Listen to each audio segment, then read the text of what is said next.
when a cold, mechanical voice suddenly congratulates the helpless citizens of Blue Star. Their peaceful days are officially over, and every single human aged 16 to 70 must enter the brutal Doomsday Game. Death offers no escape. He has only one shot, and whether he chooses justice or pure evil, only evolution keeps him alive. The chilling voice calmly wishes him luck. Trembling, he straightens his back. His small room is barely 10 square meters. No lights, just a dim glow through the door's observation window. There is a dirt floor, a simple bed, and a desk. As his head finally clears, the game's memories flood his mind. He clutches his head in disbelief. This insane doomsday nightmare is real. Over 10 billion people from his world are dragged in, scattered far apart. He was just sitting in class when he fainted, eventually waking up here. He is wearing a strange orange prison outfit, a black watch on his wrist. Pressing the button summons a glowing blue status panel floating in the air. It lists his name as Shin Rang, age 18, level 0. His constitution is 5, and his spirit is 6, basic starting stats. Each point scales power by 10%, with adults averaging 5. He has no active skills, 0 attribute points, and a basic cabin. Fully vital, the calendar reads June 1st, year 801. His safety countdown has just under 3 days left. He is ready. The watch also scans items. His teen body already rivals a full adult. He turns on the strange, ancient-looking computer sitting on his desk. Its screen displays icons for chat, exchange, leaderboards, and shelter. Opening the chat, he names himself Kang Lang, inspired by a hero he loved. Panicked messages from other players are already flooding the regional channel. Some are begging for help, while others marvel at the working computer. One guy even threatens to sue whoever locked him in the dark. Messages are limited to 15-second intervals, and the leaderboards are blank. Suddenly, the cold voice returns to announce the talent awakening phase. 5 random talents will generate based on his past and deepest desires. Ranging from common gray to colorful, he can choose only one. Suddenly, his vision fades, and he finds himself inside a massive cinema. The giant screen rewinds his life, starting from his classroom today. It flashes through his top grades, part-time shifts, and exam stress. The footage freezes on his childhood days as an abandoned orphan. With a sudden crack, the screen jumps to a young man run over by a massive truck. The driver actually smiles and gives a thumbs-up talk about a wild death. It turns out he is a transmigrator, not a native here. He was just an ordinary office worker on Earth before getting hit. Now 5 glowing orbs float before him, representing his generated talents. He sees colorful, purple, blue, and green options floating in the air. Saving the best for last, he starts by inspecting the green orb. It is called Born a Workhorse, telling him he is destined to serve. It grants extra constitution and 50% faster building. His face sours at the insult, so he moves to the blue ones. First, a green-tier shelter resident with customizable looks and absolute loyalty. The second is a blue talent called Learning Prodigy, boosting his spirit. This increases skill proficiency by 20%, unlocking learning-focused evolutions later. The purple talent is self-improvement, granting a boost to his constitution. It adds 2 to spirit, calms his mind, and recovers stamina much faster. There is even a random monthly assistance event. Purple beats blue easily. The colorful orb introduces itself as mod manager, revealing his transmigrated high schooler status. It tells him he is only missing one last achievement to unlock everything. Incredibly, this is the exact mod manager software he built back in his previous life. He can bring any game he ever played directly into this Doomsday Game. Each achievement unlocks one mod, beautifully rationalized as a gift from Earth. In his previous life, that game had only 3 mods loaded before transmigrating. Now he can load every game he ever touched, including Castle Evil Spirit, Total War Warhammer 1, 2, and 3, 7 Days to Die plus Stellaris. Some games sold core content as DLC, but now that core becomes a mod. He silently praises Mother Earth in his heart and grasps the warm, flowing orb. The voice tells him talent is selected and the door can be opened. 3 minutes pass and a colorful light flickers inside his talent section. The mod manager page appears, the familiar interface from his previous life. Except mods are no longer drag and drop, each tied to achievements and uncancelable. They load automatically when triggered, and some have strict prerequisites. Even with nothing unlocked yet, the future is promising. He names the shelter Star. See with no duplicates allowed. The screen shows a detailed room cross-section. A tiny three-headed avatar of himself sits at the computer, shaking his head, the wooden door. Panel reads common junk, offering terrible defense, requiring 5 scrap metal to reinforce it or 20 to upgrade to an iron door, materials insufficient. Wooden walls and thatch roofs are unupgradable junk. The screen notes that when all sub-projects upgrade, the overall shelter upgrade triggers, but the bed is excluded.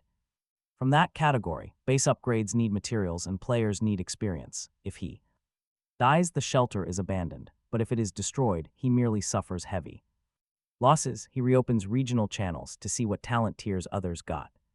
Curious, isn't it? No one has leaked anything, but the chat is absolutely buzzing. One user howls that he got 4 whites and a gray, demanding a restart.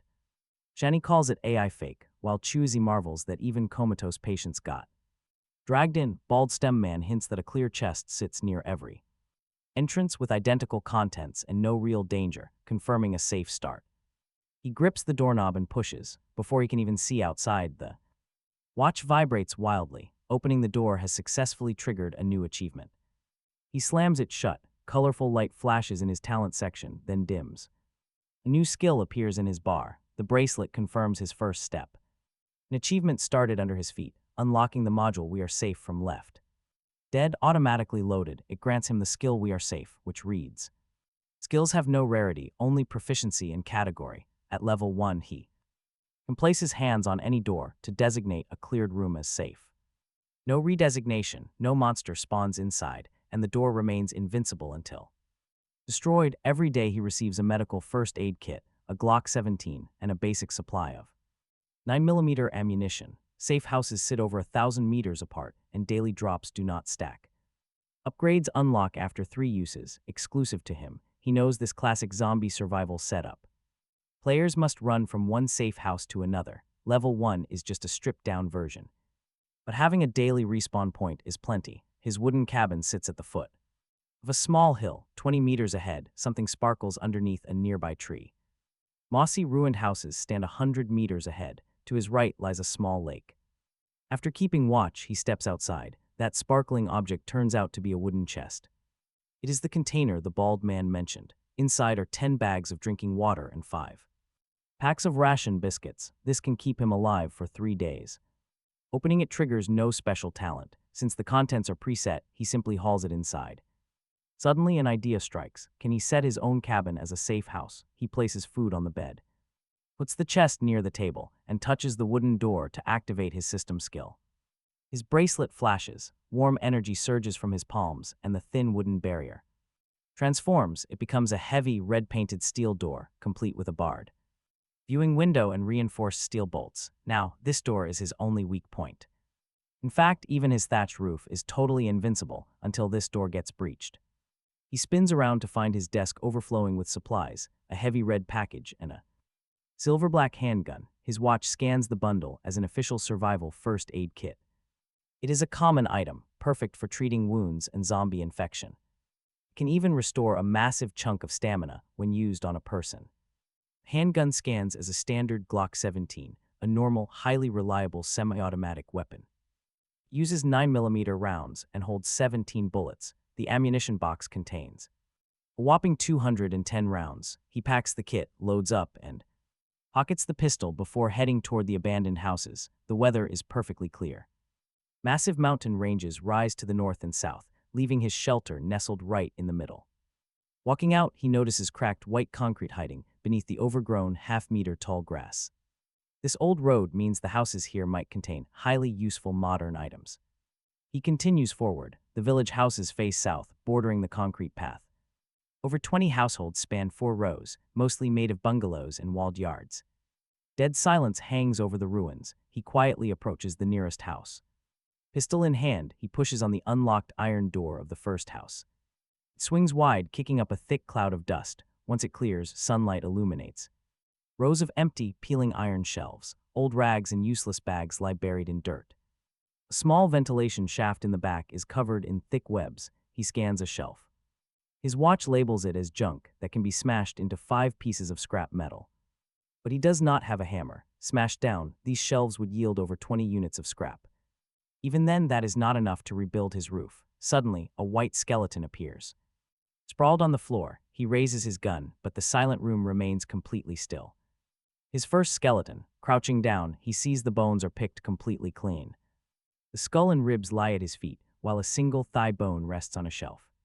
Surprisingly, this thought calms him. During the safety trial, he is in no real danger. Whatever did this will only show up in 3 days. He quickly scans the trash. The system identifies the dirty bags and rags as common junk. Still, he decides to pick them up, letting his watch automatically standardize the items for later use. That iron door is shut. 2 kicks fail, locked from the inside with a rusted core. The third yard has an open gate. It spans over 200 square meters with 2 side rooms. Weeds grow through cracked concrete. This looks like a long-term home. An old plasma TV scans functional, but striking it with a hammer yields broken glass. He salvages plastic casing with a screwdriver. Inside are glass panels, coils, and circuit boards. The old radio is next. It has similar burnt circuits, but the copper wire is intact for connecting. Different tools yield different resources. Every Dragon Kingdom player would recognize this layout. A glass coffee table and traces of spring couplets on the walls. Why does this map match his own culture? Or is this a parallel blue star, ruined by some ancient disaster? Information is scarce, but honestly, does it even matter if this is all just a game? The system promised that in the end, there will always be an answer waiting. Nearly 3 hours have passed since he woke, and without tools, he only has cloth. He grabs the working TV and walks to the west side room.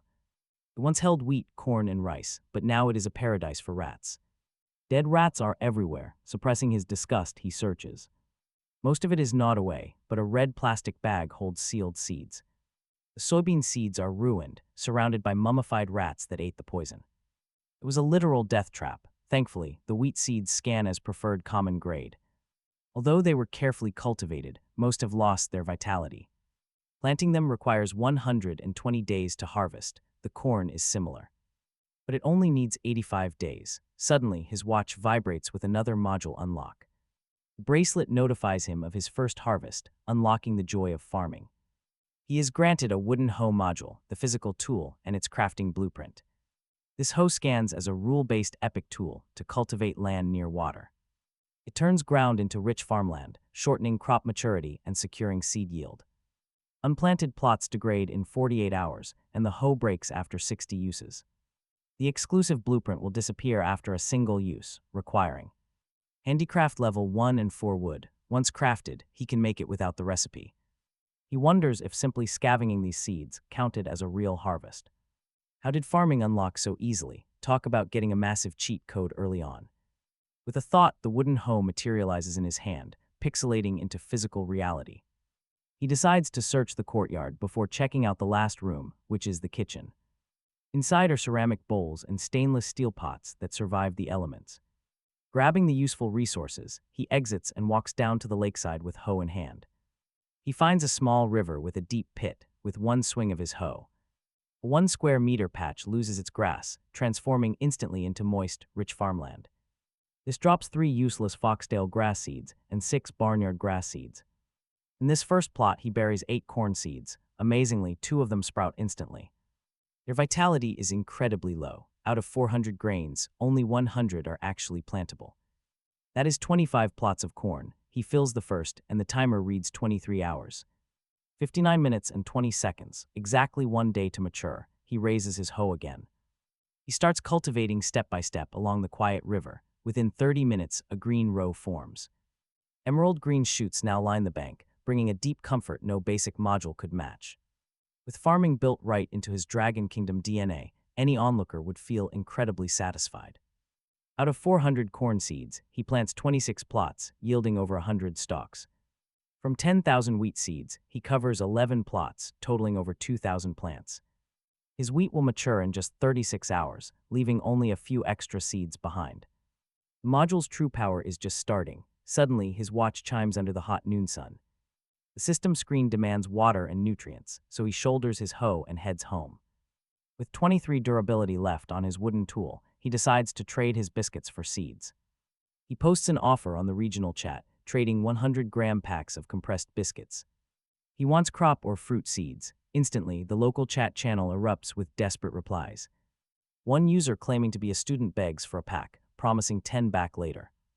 Another user quickly shuts down the sob story, while other survivors warn him about scammers. Someone else marvels at his food supply, wondering if he stumbled upon an actual goldmine. This is when he realizes how bad others have it. Some only found rusty scissors. One unfortunate soul complains that his starting zone is nothing but a freezing, snowy field. Another player is stuck in a brutal lake region, barely catching a 3-pound carp to survive. He calls it total hell mode, though he offers water to those stranded in the desert. Watching them joke about their misery actually helps ease his own heavy, lingering tension. In this crushing isolation, simple human connection is a total lifesaver. As the chat derails into food debates, he helplessly reposts his trade offer once more. He moves his biscuits to the trading hall under bidding mode, demanding only crop seeds. The market is currently filled with useless garbage like rotten clothes, but absolutely no food. He adds that he will consider tools like hammers or axes. A curious user asks what he found, while a veteran offers solid advice. He suggests trading for tools, since treasure chests might contain blueprints within 500 meters. The veteran reasons the system designers wouldn't leave everyone completely stranded. 10 billion people cannot all be stuck, so these 3 days are likely for adaptation. There should be enough resources nearby to pull off one quick shelter upgrade. Seeing others already possessing blueprints surprises him. He is not moving as fast as expected. Suddenly, a private message alerts him. A user offers a pack of watermelon seeds. 200 seeds for 1 pack of biscuits, with absolutely no room for haggling. Seeds were cheap back on Blue Star, but right now, life-saving food is king. The trade goes through, the biscuits vanish, replaced by high-quality watermelon seeds. They take 90 days to mature. Afterward, he sits down to eat a simple meal. He washes down some dry biscuits with purified water, eager to start planting. But he holds some back, knowing he cannot consume too much harvest at once. Planting 20 seedlings now will yield 40 massive, juicy melons in the future. Covered in sweat, he heads inside for a quick nap before beginning his search. He intends to search the abandoned structures for blueprints and a toolbox this afternoon. By 6 p.m., only 3 locked bungalows remain untouched, which he approaches with caution. The coveted blueprints must be inside. Spotting a rusted lock, he draws his weapon. He stands 5 meters back to avoid any ricochet, knowing his ammo refills tomorrow. It is perfect target practice. After 3 loud bangs, the lock shatters completely. The door creaks open to reveal a massive find, 4 boxes of premium charcoal. Good for fire's warmth filtering. The second lock reveals a faintly glowing wooden box, dropping the level 1 crafting table blueprint and the new Geotown map. The blueprint scans as a common rule-based item, requiring 10 wood and 5 stone to build a crafting table. It persists after the first craft, so even if his hoe breaks, he can craft another. Now get this, his watch vibrates, announcing the first use of a map has triggered the directionally challenged mod, which loads the game map automatically, letting him view the map through his watch with real-time location marks, auto-routing fog for unexplored areas, and recording all maps encountered later. Simple and practical, the map shows his spawn point in Qingjiang village under Nujia Town, 5 kilometers east, a round trip of 10 kilometers and a 2-hour walk, a provincial road. Hardware stores, gas stations, grain and seed stations, repair shops, and abundant resources. No transport for a major haul. After upgrading the shelter, he can set another safe house along the road, since Qingjiang village lies entirely within 1,000 meters of his shelter. The third lock yields a toolbox. The iron hammer scans as a common gathering tool and blunt weapon. The iron axe is for gathering, a long-handled sharp weapon plus an iron pickaxe, pliers, and a screwdriver, all 5 tools. Back at the shelter, he chops wood to integrate into 10 wood, then picks up and integrates stone. Carrying them in piece by piece, he selects the crafting table site to the right of the desk as wood and stone become streams of light, building the table.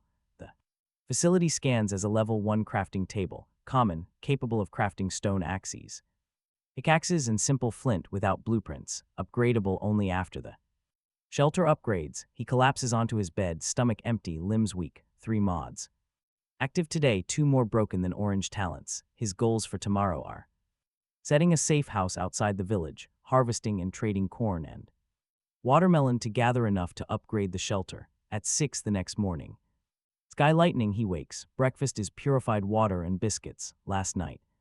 He collected rags under the moonlight to upgrade his bed once. Shelter rooms refresh at midnight. Today's kitten bullets have refreshed, but the trading hall has no good.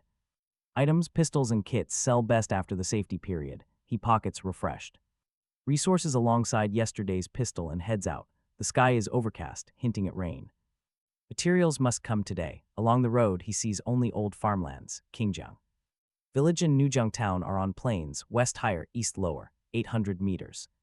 East the river merges with another. Then, beneath dense forest leaves, a small wooden house reveals a corner, a villager tree-chopping rest house, only 5 square meters. Completely empty. Placing his hands on the door, he designates a safe house and the door flashes into steel, resources on the ground, 3 guns and 600 rounds. By day 2, talk about an absolute jackpot. Resources packed, he locks up, returning for tomorrow's morning collection. On the way back, he checks abandoned farmland for surviving plants. He finds a tomato seedling with tiny green fruits, digging it up with roots and soil. Returning non-stop, he transplants it into cultivated land. The countdown reads 7 hours, 59 minutes and 50 seconds, 8 hours to mature. On Blue Star, his favorite meal was tomatoes and eggs. He spends the rest of the morning gathering wall and roof materials, 45 scrap metal walls, 15 roofs and 20 wood floors. He smashes through houses like a demolition team. 2 hours of gathering unlocks the normal level 1 skill. This slightly increases efficiency for continuous upgrades. The watch now organizes. He smashes metal to integrate it, leaving 20 collected scrap pieces on the spot. Rested against a tree by the lake, soaked in sweat, he complains this game drains stamina without giving experience. No spatial backpack makes him dirt poor. His watch chimes noon. The corn and watermelons are ripe. He thought corn ripening meant dried cobs, but the system says it is at its freshest stage, sweet. Even raw, he pulls stalks, peels cobs, and replants seeds in the plot. Using his special cheat hoe, he gets a first-generation seed from each plant. More seeds than before. The watermelons ripen too. Talk about a bountiful harvest. Day 2 arrives and he cannot finish alone. Honestly, who wouldn't want a cheat inventory mod? Stats show 124 corn cobs and 46 seedless watermelons at 7 to 10 pounds each. His 7 square meter shelter cannot fit them all with his bed and desk. The overflow goes into the first village house. At 1 in the afternoon, he eats 2 raw crops and splits a watermelon with his axe. It is juicy, plus a pack of biscuits, finally full. A bite of sweet watermelon on a summer day is pure bliss. Storage is impossible. Watermelons spoil, corn dries. He must trade the surplus for scrap metal and rare resources, whether selling melons makes others misjudge his talent does not matter. With combat talent and another having farming skills, a grower who cannot eat his harvest will trade. Most players will trade, though a few might target him. Right now, malice is minimal. Anyway, the scanned watermelon is sweet, providing a day of water and plenty of sugar. With a 10-day shelf life, a strong market will definitely exist. He posts about finding a melon patch he cannot finish, asking anyone with good items to message him. A player named Pineapple Bun comments. Another asks how he knows his talent will catch a 3-pound bighead carp, wondering when restrictions lift. Ego SI Pal wants to subscribe to Crown Sweet Ice Gold Watermelon. Hyung Chani claims to have been hungry all day, calling himself the former chairman of Wanyu Real Estate. He asks for one promising payment after they exit. Namu Amida 152 begs him for a bite. He is speechless. Talk about being out of touch. For the rich, losing power hurts more than the end of the world itself. Private messages are even crazier. Half of the 20 messages are freeloaders begging him. He blocks them, after which he only seeks actual trades. He replies to 1 scrap metal player offering 3 scrap metal per watermelon with no limit, attributes included.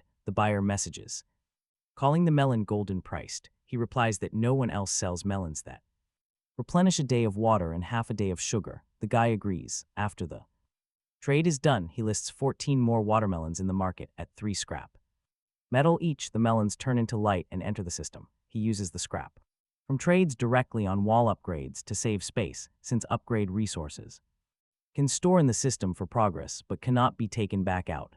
The morning's 20 scrap metal goes in 2, along with 10 cut wood, materials gathered. His skill caps the wooden door at this current shelter level. No further upgrades. At 6:15, he is back at the shelter. The wooden wall is junk. He needs 45 scrap and the Bracelet confirms his success. The new iron sheet wall is actually wood. Wrapped in iron, slightly stronger, withstanding ordinary zombie scratches. The keyword zombies tells him this apocalypse is the classic zombie crisis from 7 Days to Die or Lonely Fortress. Yesterday's zombie bones completely confirm it. The danger grows. Special mutant zombies are completely unknown. Next, he upgrades the roof to iron sheet, flimsy junk but completely waterproof. With the door secure, he installs solid wood flooring. It absorbs water well. Now, his bracelet confirms everything is fully maxed. The system offers 2 paths: expand sideways for 40 square meters or split it sideways. And underground for 30. Upward is impossible due to the weak roof. So he chooses sideways, leaving the underground completely alone. Instantly, bright white light floods the shelter, expanding it 5-fold to 50 square meters. A free window appears, opening the room. Now, a reward pops up. He can choose one of 3 free facilities. Option 1 is a solar lamp. It provides 4 hours of night light. Option 2 is a wood stove. This cooks food, self-cleans, and boosts comfort. Option 3 is a water purifier.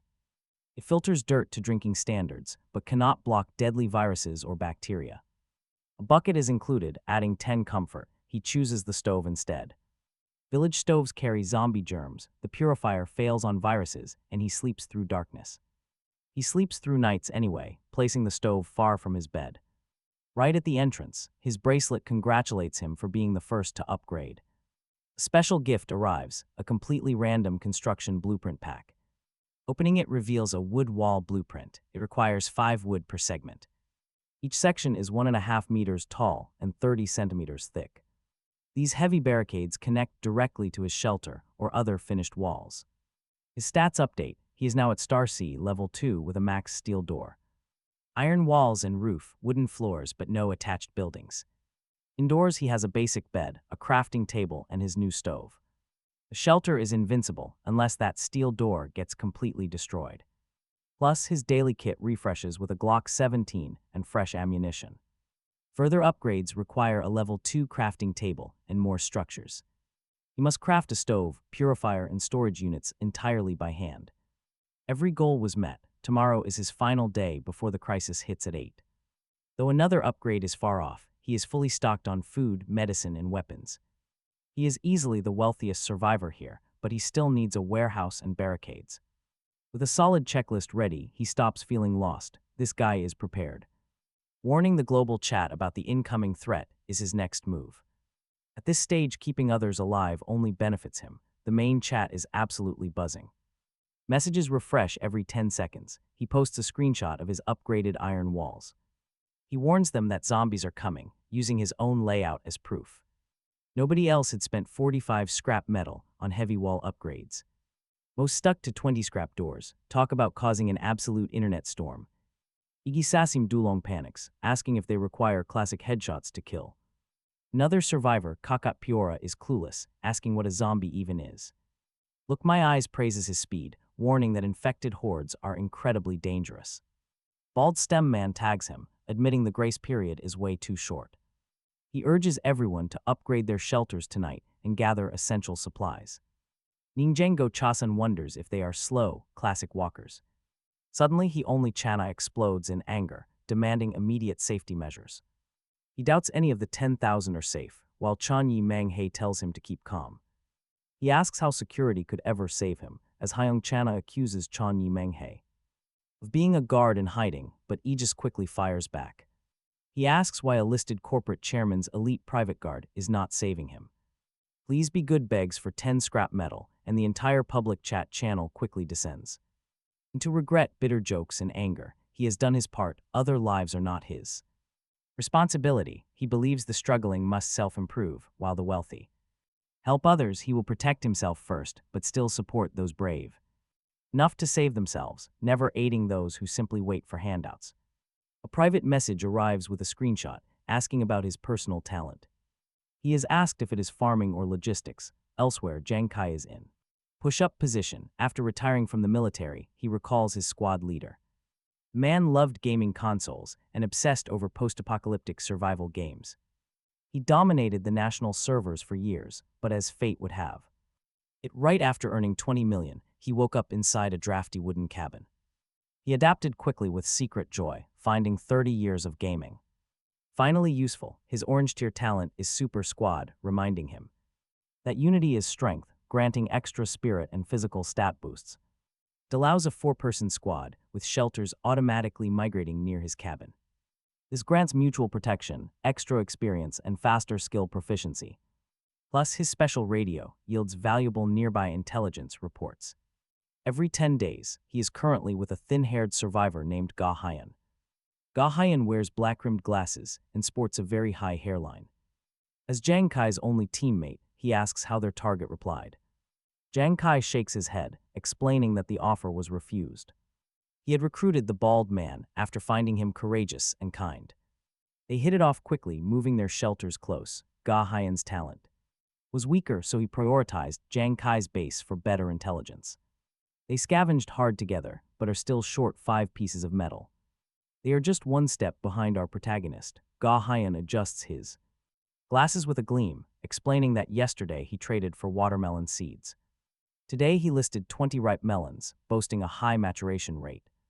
This indicates an orange farming talent. Ga Hyan sighs, noting that even after seeing Jang Kai's stats, our hero still refused. Jang Kai scratches his head. After observing Ga Hyan, he knows a full squad is still far off. Ga Hyan suggests speeding up, since upgrading their bases is critical. With a leaderboard active, reaching level 2 shelters first guarantees great rewards. Our hero refused to team up with them because he feels too weak. His mod manager granted no bonus stats, and he never relies on luck. He still chats politely, agreeing to trade information and add each other. By 6 the next morning, only 26 hours remain before the crisis. He walks past the wooden cabin in the forest toward a second village. The local map names it Chalu Village, just 2 kilometers from Qingjiang. It has only a few homes, and since the first courtyard is open, he converts the master bedroom instead, upgrading his survival watch to level 2. His daily skill now drops a survival kit, a Glock 17, an MK25, and basic ammo requiring a 950-meter gap. 4 uses to level 3. It takes SIG P22 bullets in this game, with its only advantage being 2-shot semi-automatic. He hopes future upgrades give sniper rifles and melee weapons, since an iron axe and a hammer are his only close combat tools. Supplies in hand, he heads back. The channel is quiet, with most gathering players. Giving up, upgrading to a level 2 crafting table costs 5 scrap metal. Accumulated from his watermelon sales, the upgraded table scans as level 2 crafting. All level 1 items plus iron hammers, axes, picks, nails, rods, crowbars, sickles, shovels, hoes, mallets, worn-out backpacks, worn-out clothes, and upgrades. Manual crafting proficiency, upgradable only after his shelter is upgraded, terrifyingly. It processes scrap into tools, but wait, no weapons, turns out weapon. Crafting likely requires blueprints. He crafts a worn-out backpack but is disappointed. It has no dimensional pocket space, only a larger capacity. His hands pick up tools and operate them like a pro. 2 minutes and it is done. He crafts a sickle and shovel too. His afternoon plan is to extend a wooden wall in front of the shelter to enclose a courtyard, then shovel a trench to divert river water for his farmland. Vegetables at his doorstep. The morning passes quickly. The sickle harvests only grains, fruits, seeds, erasing the rest. His gathering upgrades to level 2, going from slightly to slightly improved. Counting yesterday, he has 36 caddies of peeled wheat, 10 tomatoes, 74 watermelons, and 247 corn cobs. Another harvest done, he moves everything inside, putting wheat in the corner backpack, and watermelons and tomatoes on the floor, leaving corn at the entrance to sunbathe. Storage is troublesome and only his wheat stores long-term. The kitchen had an unopened box of iodized salt, he noted, but could not fetch without tools. Today is his last chance to grab it before nightfall. He plans a corn and wheat porridge, the stove lighting automatically as long as there is fuel. 20 minutes later, wheat aroma wafts. The porridge is sweet.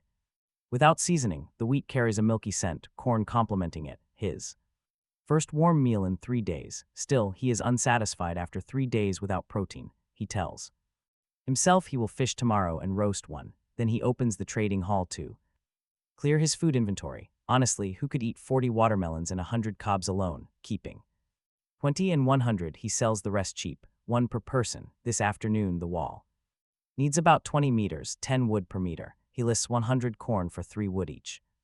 In the chat, AG Sass and Du Long shout that the boss listed melons and corn for wood, urging everyone to hurry.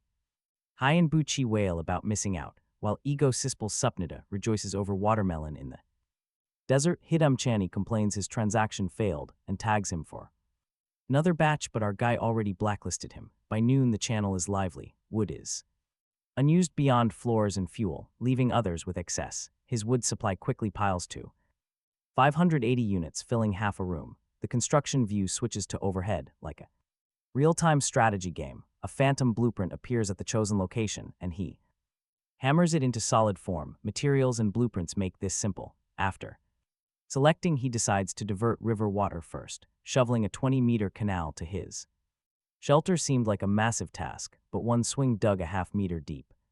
With slight fatigue, it is simplified, likely due to his construction proficiency.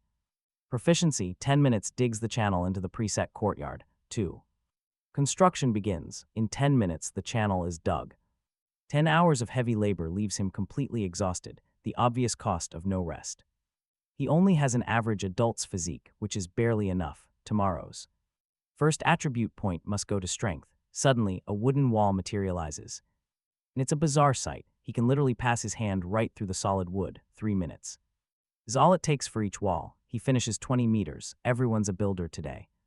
2 hours later, a solid wooden wall encloses the front clearing, standing 1.5 meters high and 30 centimeters thick. He leaves a small exit in front, then starts digging a narrow drainage ditch between the eastern walls to let water flow out safely. Next, he reclaims the nearby grassland into farmland for wheat and watermelons. 4 hours of hard labor unlock level 1 construction, slightly boosting his speed. His skills are security door level 2, gathering level 2, construction level 1. The system doesn't show level caps. The more he practices, the higher his efficiency climbs. Of constant progress, it's now 5 p.m. on June 3rd with 15 hours remaining. He drags Mark's leftover supplies back, including 4 boxes of high-quality charcoal. That's perfect for heating or filtering water. There's also 100 salt packets, a thick quilt, some cotton to use as a filter, and 2 handy stainless steel buckets. He keeps 3 empty plastic bottles for his purifier, alongside lighters and scissors. By 5:30, with just an hour of daylight left, he decides to practice his gun skills. Firearms and steady food are his absolute best advantages over the other struggling players. He carves a target on a wooden board, steps back 15 meters, and aims for the center mass. With 1,200 rounds of ammo, he has plenty of bullets to waste. He aims, fires, and reloads, slowly getting the hang of it until half his shots hit the mark. His wrists are sore, but his bracelet registers a quick level up. Pistol shooting is now level 2, boosting his accuracy, grip, and physical endurance. While gathering didn't boost his raw physical stats, combat training definitely does. His exhaustion vanishes. By 7 p.m., he has burned through 400 rounds. Luckily, his ammo will replenish by midnight. He fetches some fresh river water in his buckets. Cuts the plastic bottles, layering them with clean cotton, charcoal, and gravel. It's a crude but effective purifier. He's late building it, but day 1 had clean water. Day 2 had juicy watermelons. Now, on day 3, the survival demands are ramping up. He filters the river water, and his system watch analyzes the results. It confirms the filtered water is drinkable, though boiling is still recommended. The system officially recognizes the basic setup as a common tier water purifier. The system notes its overall filtering efficiency is incredibly low. It adds 5 livability points, but needs new filters every 2 days. Since the system recognized it, it's a permanent fixture here. After eating, he lies staring at the tin roof under his computer glow. It's been another exhausting but rewarding day. Back home, nothing demanded this much effort. Here, hard work actually pays off. Back on his old planet, invisible barriers held him back. You were limited from birth, so he always held back. Now, everyone runs the same race. He has no intention of wasting his head start. Whatever the goal is, he's moving forward. His journey continues. He drifts off to sleep, waking up at 5 in the morning. Exactly 3 hours before the deadline. Today, on day 4, all safe house supplies will vanish. Dawn Village is unsettlingly quiet, with the pale moon still hanging low. He shoulders his backpack and sets off. There is no safe house waiting for him today. He has no time, out by night, back by dawn, dragging 2 kids along. Bullets and pistols are packed back before 6 a.m. The monitor displays 9 Glock 17s, 3 MK-25s, 1,400 rounds and kits, reinforced doors and heavy wooden walls outside. Guard the perimeter, total security, a dream for hoarders, if he cannot make it. Past the day after tomorrow, everyone else might as well give up. The channel shows most players hunkered down, sleepless from anxiety. A user named Pineapple Bun wonders if snowman zombies drop diamonds. A user named Gusai Paul Sapnita begs for 3 days of water to avoid going out. Xian Jia Meng he warns that hiding like a snail fails, defenses eventually break down. Nang Jengo call. Shin asks about staying inside at noon. Bald Stem Man warns the game might force monsters to hunt down hiders. He posts that initial zombie numbers likely scale. With location, desolation is safer. Cities are richer, but Yang Chanyi explodes, accusing him of wishing death on him, being the only metropolitan spawn. Pineapple Bun thanks the expert. Meanwhile, another player with an incredibly long name feels more nervous than during college entrance exams. Another survivor with a weird handle celebrates their level 1 shelter. Bald Stem Man suggests carrying hammers and axes as the only effective weapons after the wave. He is glad the community shares real insights without scheming. Survival will be brutal if they turn on each other, leaving few of the 10,000 alive. Only 2 died. Area code 114, likely suicides. June 4th, 7:59. He waits by the door.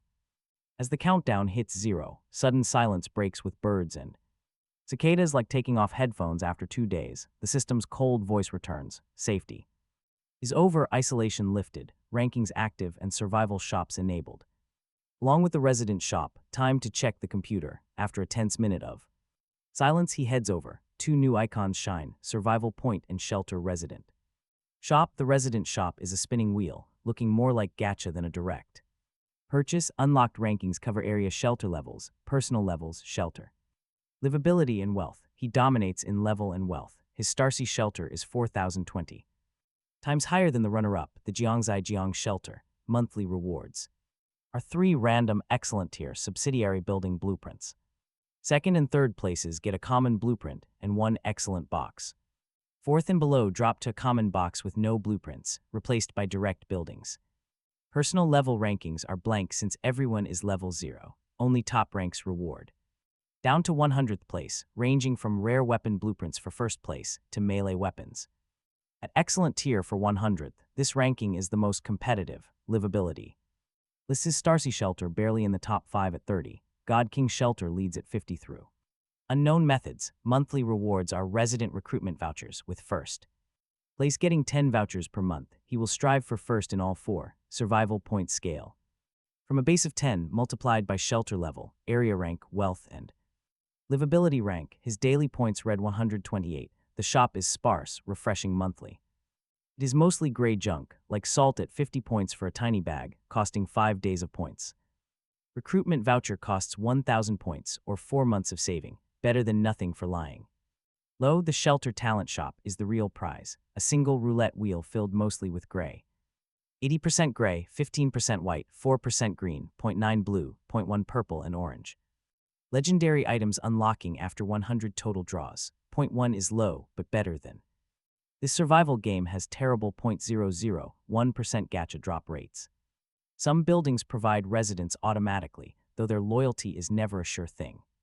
Suddenly, the real danger arrives right outside his door as the walkers gather. Peering through the window, he spots a dark figure mindlessly slamming its head against the wall. Right next to him, rotting fingertips scrape sharply against the thin tin wall. The game won't let him hide forever before they get too close. Sickening stench of decaying organs seeps inside, like a tomb freshly opened. The monster looks like a classic zombie, with yellowed, rotting skin and dull, lifeless eyes crawling with maggots. He gagged, quickly covering his mouth. Just outside in the distance, 7 figures wander aimlessly. His high-tech watch begins to scan them. It identifies the nearest creature as a weak walker, fragile as decaying wood. Still, it craves human flesh. Steadying his breath, he aims his pistol outside. The village is 100 meters away. He plans to draw them in. He pulls the trigger. The zombie's head bursts like a rotten, overripe watermelon. Black fluid splatters everywhere as the echo draws the attention of the others. They begin lumbering toward his shelter. Behind him, the frantic scratching intensifies. 3 fast walkers dash forward, but lose track of him at 20 meters. His watch vibrates wildly. A new module is unlocked. Finally, some progress. Having played games like 7 Days to Die, Left 4 Dead, and Resident Evil, he knew the drill. From Dead Island to Dying Light, he is a seasoned zombie apocalypse veteran. The system notification confirms his first kill has officially triggered a newbie package. It unlocks the massive Trillion Zombies module, which is required for later technology. He gets blueprints for stone walls, gates, watchtowers, and a crossbow tower. Barracks, Doomsday cabins, and hunter cabins are now completely exclusive to him. Trillion Zombies is a brutal defense game where you build for 2 hours, only to get completely wiped in 2.5 minutes. Brutal. He received 7 free blueprints, though he hoped for more module unlocks. The rare Doomsday cabin costs 100 wood and 50 iron nails. It provides 4 workers. Meanwhile, the hunter cabin requires 50 wood. 1 worker there produces 10 food daily, storing up to 25 units. The defense tower costs 200 wood and has a huge range. It reloads every 15 seconds. He has enough materials for the cabins. But he still needs 50 stone. His walls will be 3 meters high. The watchtower stands 15 meters tall. It grants 100 meters of vision. But 500 stone, that is a ridiculous price. The barracks are different. Only silent rangers are available now. Soldiers require a shelter upgrade. In the original game, soldiers and snipers were too loud, drawing hordes of high-level infected. Ranger damage is low, but they are perfectly silent, a total lifesaver early on. However, building the barracks requires 300 stone and 50 iron nails. The defensive crossbow tower remains his absolute top priority right now. He can craft nails, but finding stone means clearing the local area. The scratching continues. Those walkers are only 80 meters away. Aiming his silver pistol at 80 meters, he fires and misses completely. With only 3 days of pistol practice, hitting anything is a miracle. Now those gunshots are drawing them straight to him. The pressure is on. The stench of rotting flesh and hungry walkers staggering toward him would terrify anyone 2 lifetimes, yet walkers were only ever games to him. He is scared. But a steel door, wooden wall, and his silver pistol give him courage. 10 bullets later, he hits one from 50 meters, splitting its belly wide. Open gray organs spill out, yet the walker keeps coming. Only headshots work. The faster monsters rush within 30 meters. Leaning on the windowsill, accuracy improves. To 3 of 5 shots, 2 magazines empty, 2 down and 1 remaining. 10 meters out, he scans the walker, a corpse that moves slightly faster. It is barely stronger than a basic zombie, fast but still ordinary. He fires. Bullet connects, 7 more crawl near as he checks his experience at 93. Almost level 7, it seems weak zombies give 1 point, while faster ones give 2.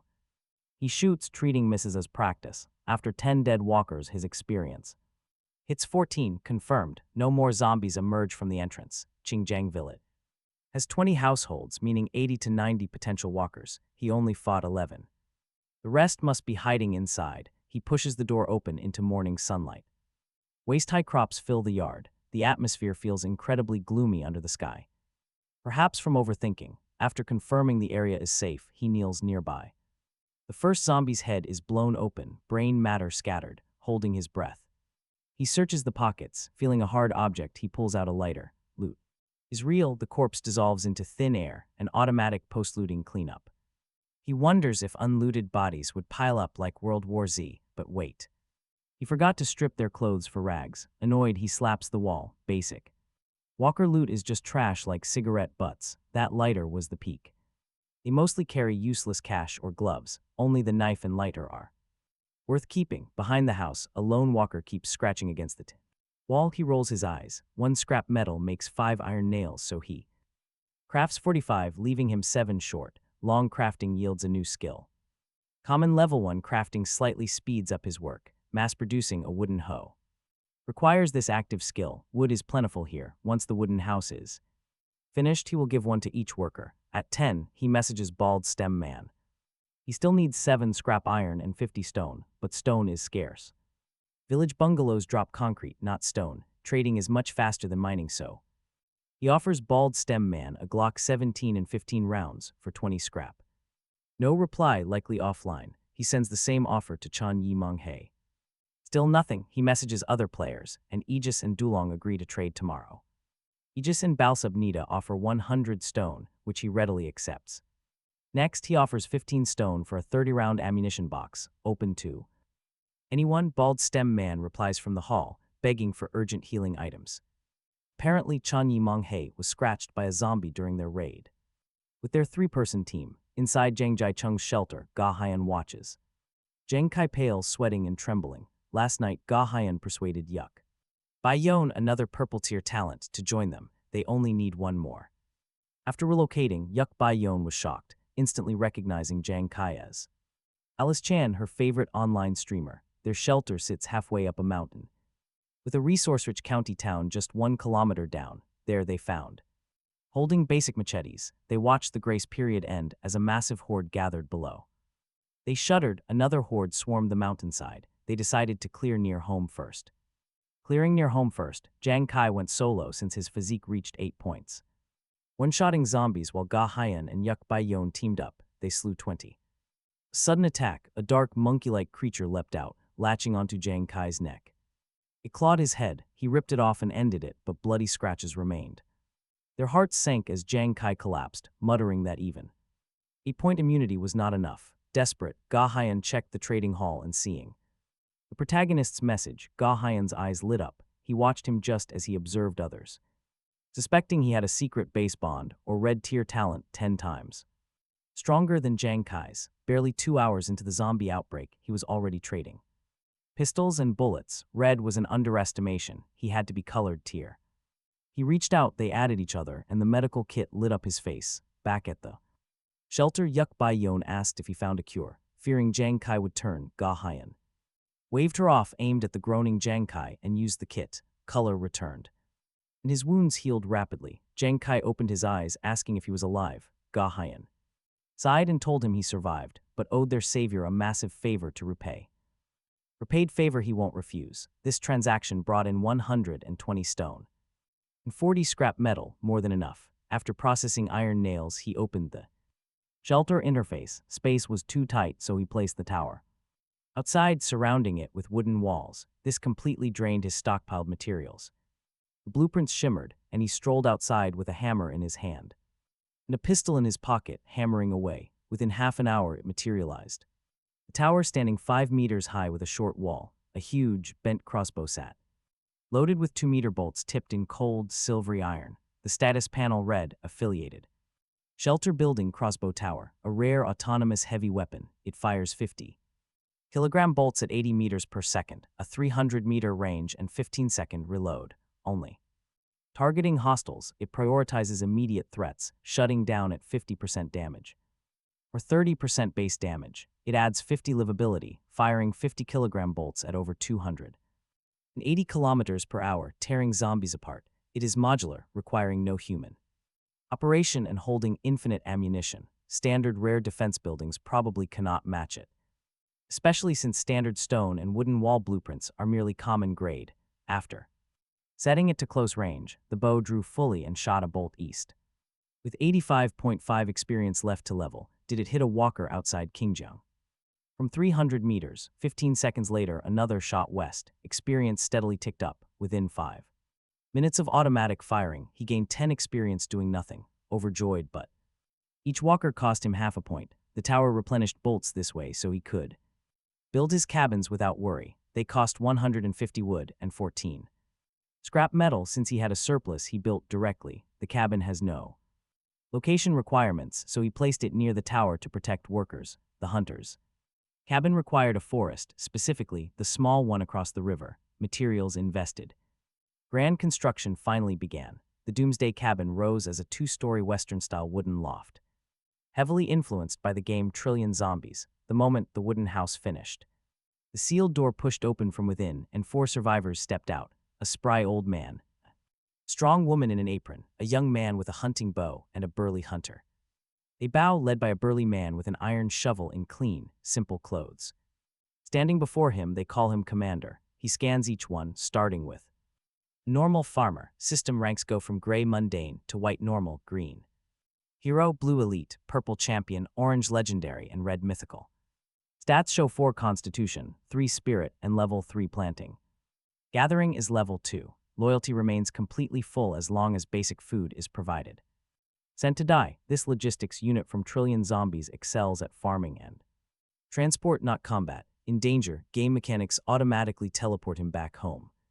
The second is a cook with level 2 cooking, the third, a hunter with 5 spirit level 3 hunting, who only targets weaker monsters, the fourth is a craftsman 5 constitution, with crafting and level 3 construction. Each has his strengths and maybe a family. He asks if they have names. The old man replies they have none, leaving everything up to their leader. Naming everyone would be too much trouble, so he only names these first 4.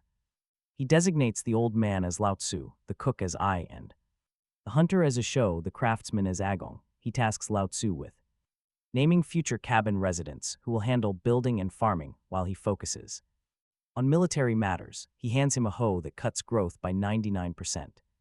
Near water, telling him to use it, the old man's face fills with shock. He wonders if this is a joke, questioning if the world even needs farmers.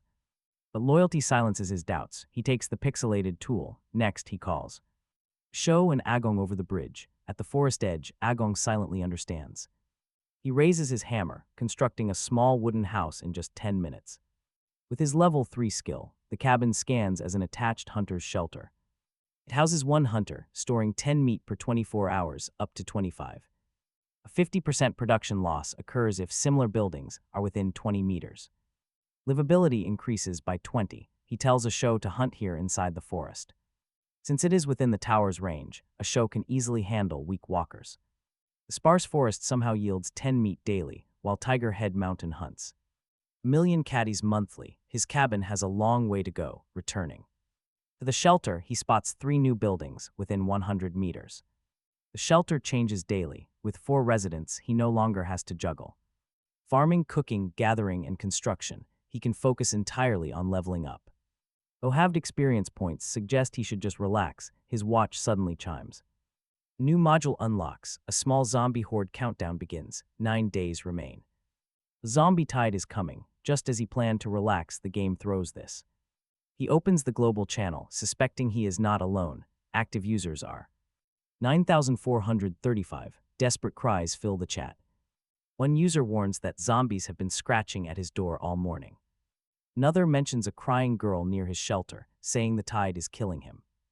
Dangus H.J. Dorian tags him for stealing top habitability. Kyan J. Mong he warns of a short, agile mutant zombie that targeted his neck, causing rapid death.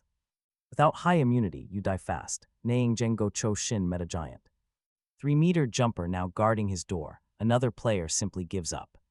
Someone asks why the Chinese player is dead. Hearing a spawn kill took him out. The chat channel is pure gloom. Over 500 people died in hours, nearly 6%.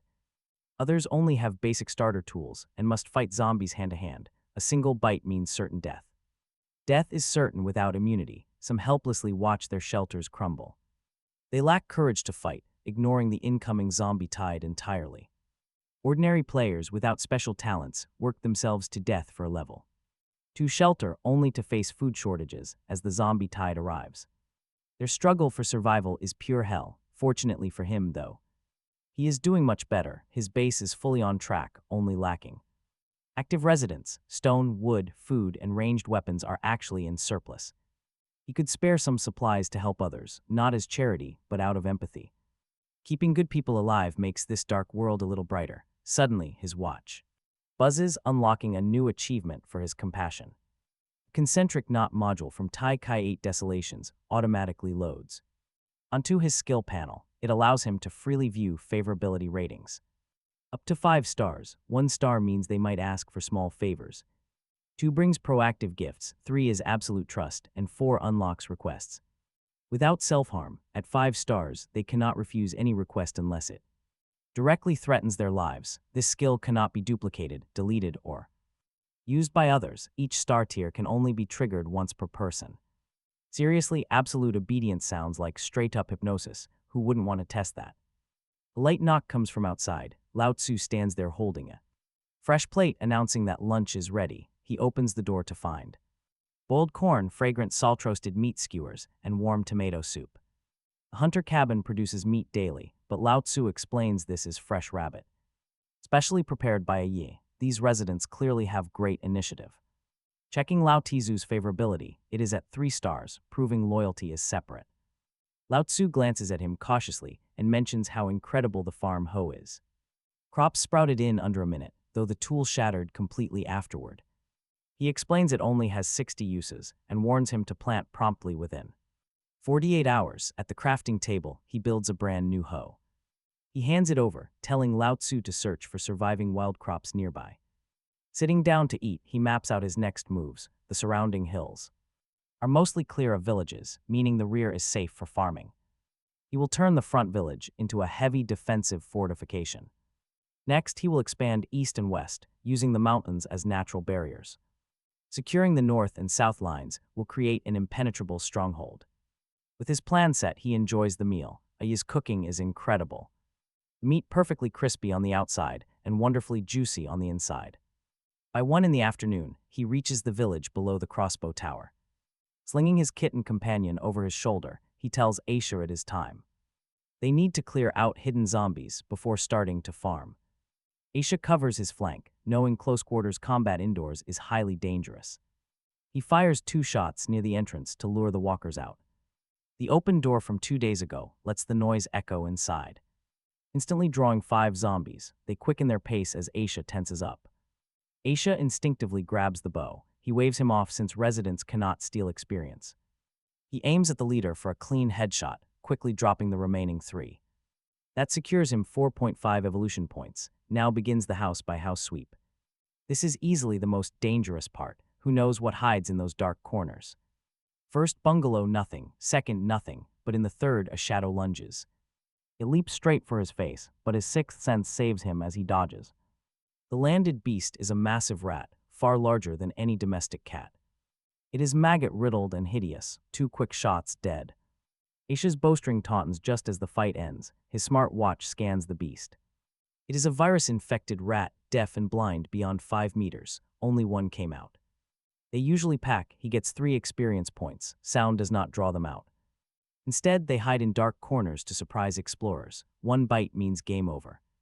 The rest is uneventful, mostly weak walkers. Aisha lures them and he kills. Clearing every corner pushes Aisha's experience past 100, reaching level 1. The upgrade is completely silent. He allocates his new attribute point to Constitution. Stamina and immunity are vital now. Even 8-year-old Jane Kai could not resist a bite. His Constitution rises from 5 to 6. A warm current eases his fatigue. His status panel updates with new stats. His active skill set includes security. Door level 2, gathering level 2, construction level 2, and shooting level 2. His status is slightly depleted. Doomsday progress shows June 4th at 3:20. Zombie countdown is 9 days and 20 hours. Next level requirements doubled. 2 hours clears Qingjang village, but he only scavenged a tiny portion.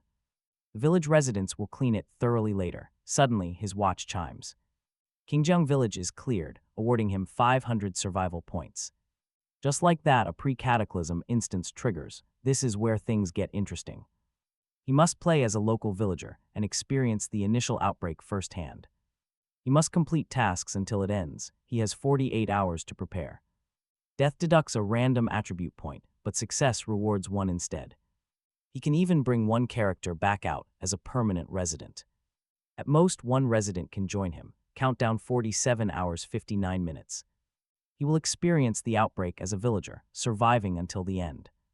Gun rules are unclear. Qingjang had 100 people, but no special infected.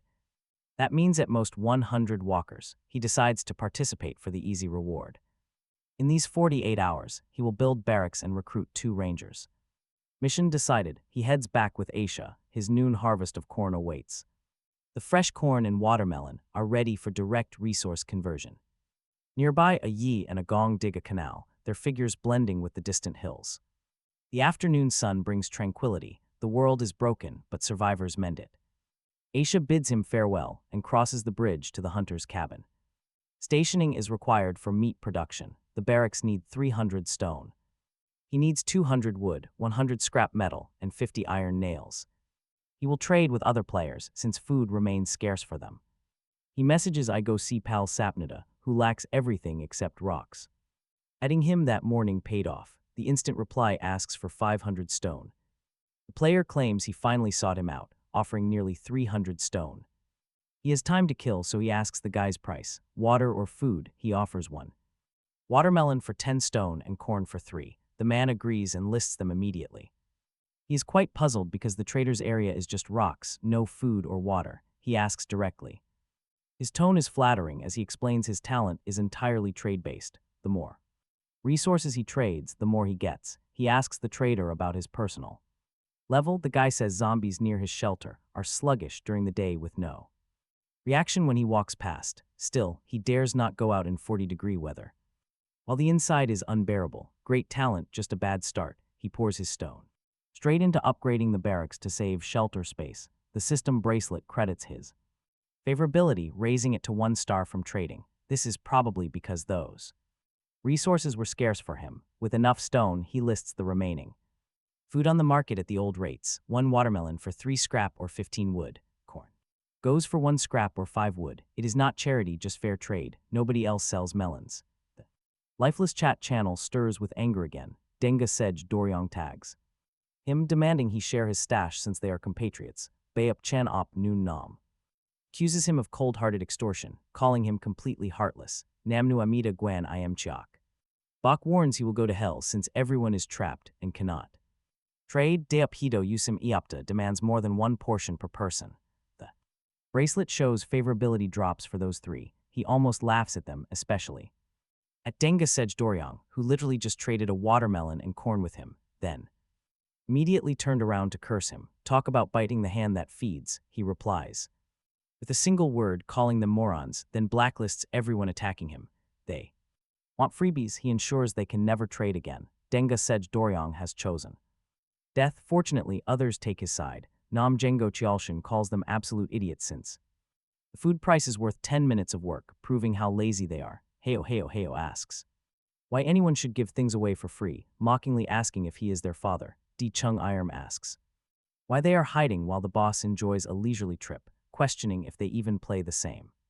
Over 100 favorability notifications follow. Annoyed, he disables any alerts below 3 stars, keeping only decreases. Wood is traded enough, but he is 10 scrap metal short. The wooden shelter holds only tomorrow's food and some firearms bullets. He scavenges the village for half an hour, crafting 50 iron nails. With all barracks materials gathered, he places it diagonally opposite the tower in the Doomsday cabin, forming a solid triangle with a gong's top-tier construction skills. They work for several hours until sunset, marveling at the magnificent 2-story courtyard featuring 5 rooms per floor, 2 extra small rooms and 2 targets on the wall. The barracks scans the attached shelter building, showing normal, epic and defensive tiers, recruiting 1 soldier every 24 hours, only 1 type per barracks, 10 maximum. It stops at 50% damage. The interface offers only the ranger option. He confirms selection. First soldier recruited with automatic recruitment running every 24 hours. This first one does not wait. The leftmost first row door opens and a valiant, golden-haired woman steps out. A mask covers her mouth and nose, highlighting soft blue eyes, a gray cloak, and a giant compound bow on her back. Majestic, beneath her cloak, a tall body in leather armor boasts a slender waist and long legs resembling an elf. Beautiful, proud, and deadly, she stops right before him, bowing her head to greet him as commander. Her impressive height almost matches. He looks down, scanning his new recruit. Her system panel reveals she is a blue elite ranger. The best recruitable units are marked elite, giving them a level +1 bonus. Her constitution is 9+1, spirit 10+1 from elite, reconnaissance level 4+1, archery level 5+1, and fighting level 4+1, all are boosted. By elite status, loyalty is maxed, 2 stars favorability, description: a trillion zombies. Ranger mercenary, a biologically modified human completely immune to the zombie virus, silent. Bow user, best for clearing areas without attracting zombie hordes. Skills are fixed, meaning no new skills. 200 kills makes her a veteran with all attributes and skills +1. Most rangers are straightforward and merciless. Hedonistic, indifferent to humanity's future, living day by day. This gold card on his first draw has him rubbing his hands. Finding an elite is like catching a shiny. Standard recruits, equivalent to an epic Sanguosha draw, her veteran status in this apocalypse is insanely powerful. At max level, her constitution at 11 means strength and immunity at 1.7 times normal, plus focus. In reaction at twice, she can lift 250 kilograms, smashing boards and metal with one punch. Not just strength, but all-round endurance, blow resistance, and metabolic rate, pain threshold, stress resistance, and reflexes. A total super soldier. The corners of his mouth curve. He asks her name. She briefly replies Arena. Her seemingly indifferent expression and gaze feel slightly off. Shaking his head, he invites her to dinner. His bracelet shows her favorability up by 1 to 3 stars. They walk to the stone table Agon made earlier, where I has prepared a meal of corn and wheat soup, tomato stewed rabbit, simple and nutritious under the golden torchlight. Today's progress exceeded expectations. Since the 8 o'clock outbreak, he unlocked modules, built, cleared residual zombies, and unlocked dungeons, exchanged supplies, and set up barracks. He wonders how long others will take to catch up. More modules mean a faster pace. By the time they do, he will be far ahead. Those modules made him suffer. The 5 residents sit down. Lao Tzu, I show, Agon and Arena gaze at him, waiting for orders. He smiles, telling them loudly to eat. After dinner, a show remains stationed at the hunter's cabin.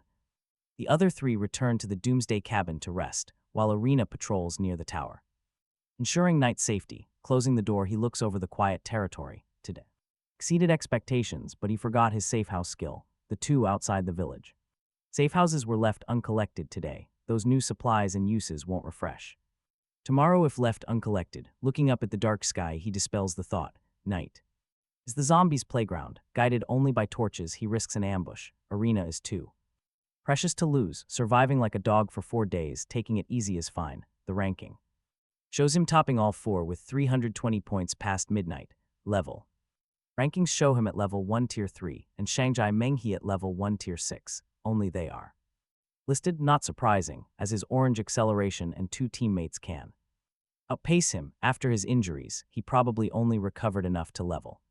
At noon, after chatting, he sleeps. Tomorrow he collects firearms and ammo from the wooden safe house in Chalu village, then places new ones further out. Once tonight's new ranger arrives, he enters the dungeon worry-free. Night passes uneventfully. An occasional lost zombie wanders, stumbling around, and a 2-meter bolt shoots right through it. The next day is gloomy with a strong morning wind. He adjusts his worn backpack, telling Agong and Arena that their target is at most 2 kilometers from the shelter, after which they will go 1 more kilometer to secure a new safe house before returning. Agong nods. Arena, still dressed in yesterday's clothes, now looking much more relaxed, tells him she understands. Agong carries, Arena protects him. They leave the village along the second road, hitting absolutely 0 zombies until they reach the woods. Sigh of relief, they press on. Supplies can wait. Before the village entrance, he and Arena spot undead walkers loitering in the distance. He motions for her to strike first. She draws her bow fully. A faint whisper, a walker drops, taking another down. His experience credits double. Resident kills yield a flat half share, elite or ordinary, same as the tower. Yesterday with Aisha, even without his own kills, he only gained half. He needs to monopolize this. He single shots the rotten monsters 1 by 1. After a magazine only a few remain, gunshots drawing more wide-mouthed monsters from inside. Unhurried reloading, his experience total reaches 11,212. After 3 magazines, no more. Merge, dense corpses carpet the road. Weak walker loot bores him. The 3 of them step over and continue. Hidden walkers and houses do not concern them. The goal is a new shelter point further ahead. Beyond Chilo village is a main road with scattered houses. They choose a far one. Arena rounds a corner just as he follows, then quickly retreats, covering his mouth and pulling him back 3 steps. Agong, startled, instantly covers his own mouth. He holds his breath. The 3 of them hide, dead silent. For a minute she holds him in her arms, her hand pressing on his mouth, her warm breath brushing his ear. He elbows her gently to let go. Her hand stays cool. Helpless, he waits. After 2 minutes she lets go, calmly tilting her head, signaling him to look. Get ready for this. His strange mood vanishes. Whatever makes her this cautious has to be dangerous. He creeps to the wall and peeks. The asphalt road to the town is cracked into blocks. Weeds grow through cracks like a grassland. Walkers roam sparsely, but a giant walker 20 meters away, as tall as a small house, completely dominates. Like a small meat mountain, it's massive. Trunk, short, thick limbs, fingers longer than its limbs, and a dark metallic sheen, swollen skin, yellow-green pustules with gaping black holes. Where some have burst, just staring at this thing completely drains his sanity, the mountain walker faces. Away, searching the grass, he scans it as a special infected meat mountain, a huge walker spawned by the zombie mother nest, perpetually hungry. And in pain, searching constantly for fresh flesh, its skin resists small caliber bullets, dark. Sharp claws can dismember a person. When in danger, it shrieks to attract more walkers.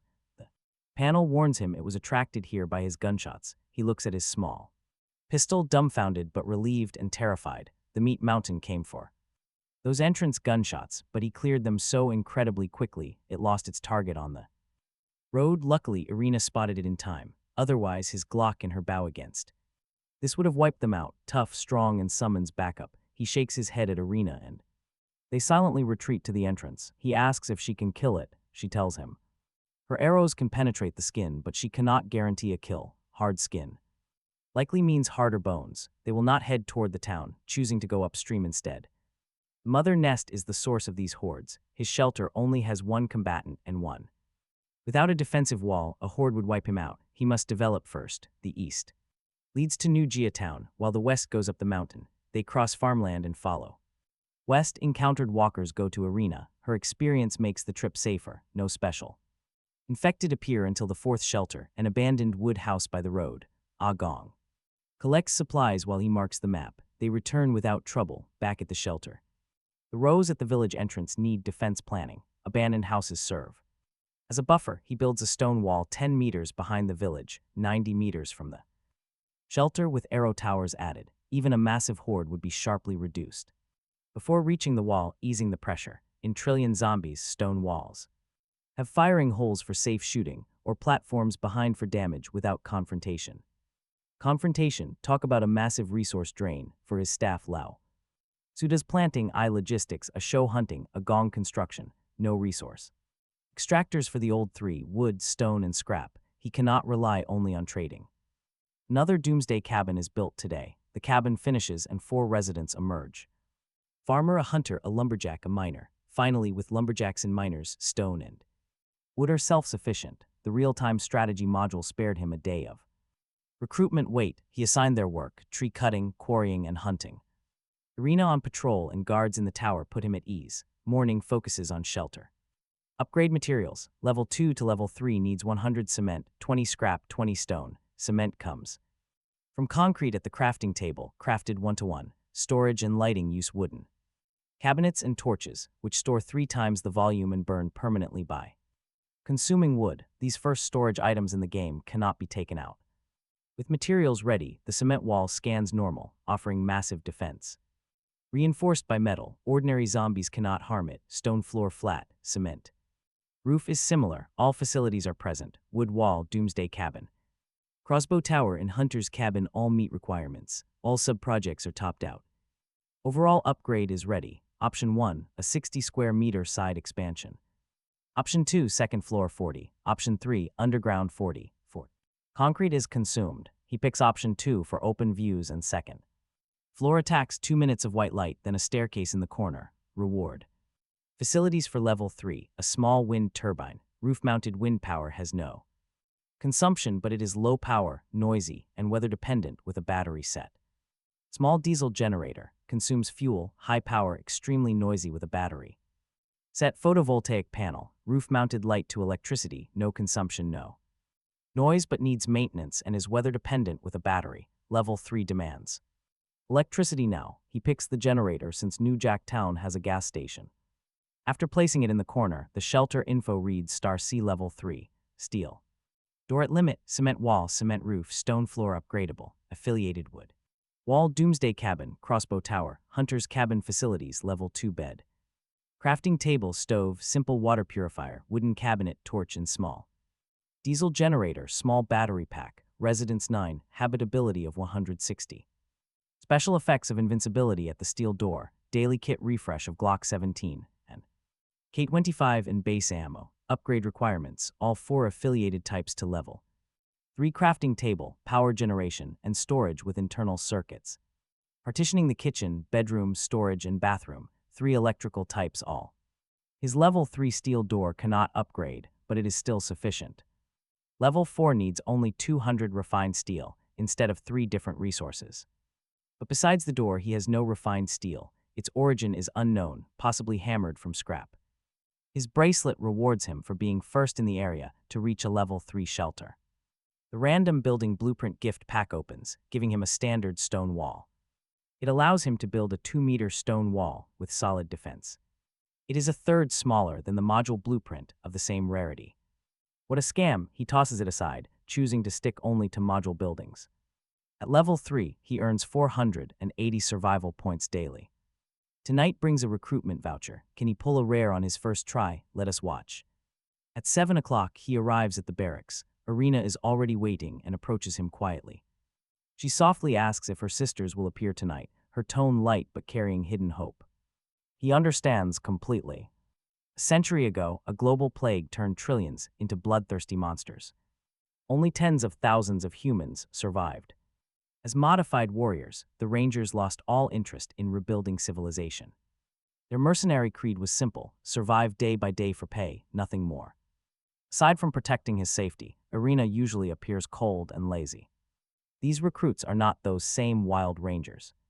Yet they share similar personalities. Her presence shows real interest. Curious about the new Ranger, he asks how much she remembers of her old home. She frowns, looks right at him, and says she has no real memories left. Her only purpose is protecting his life and obeying his orders. Even if it is just system programming, he is deeply touched. He promises her that her loyalty will never be wasted. They exchange a quiet look. His bracelet notifications show her favorability rating has risen to 4 stars. Under the bright moonlight, the second door opens and a red-haired woman steps out. She wears similar gear. His watch vibrates, signaling a new module unlock. Her figure matches Irina's, but her sharp gaze is far more alluring. Tight leather armor accentuates her stunning curves and slender waist.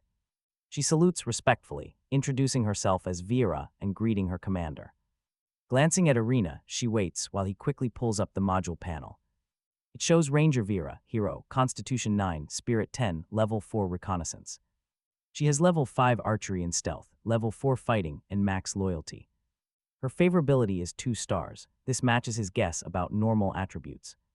Standard stats remain fixed unless they are elite. Still, he is thrilled.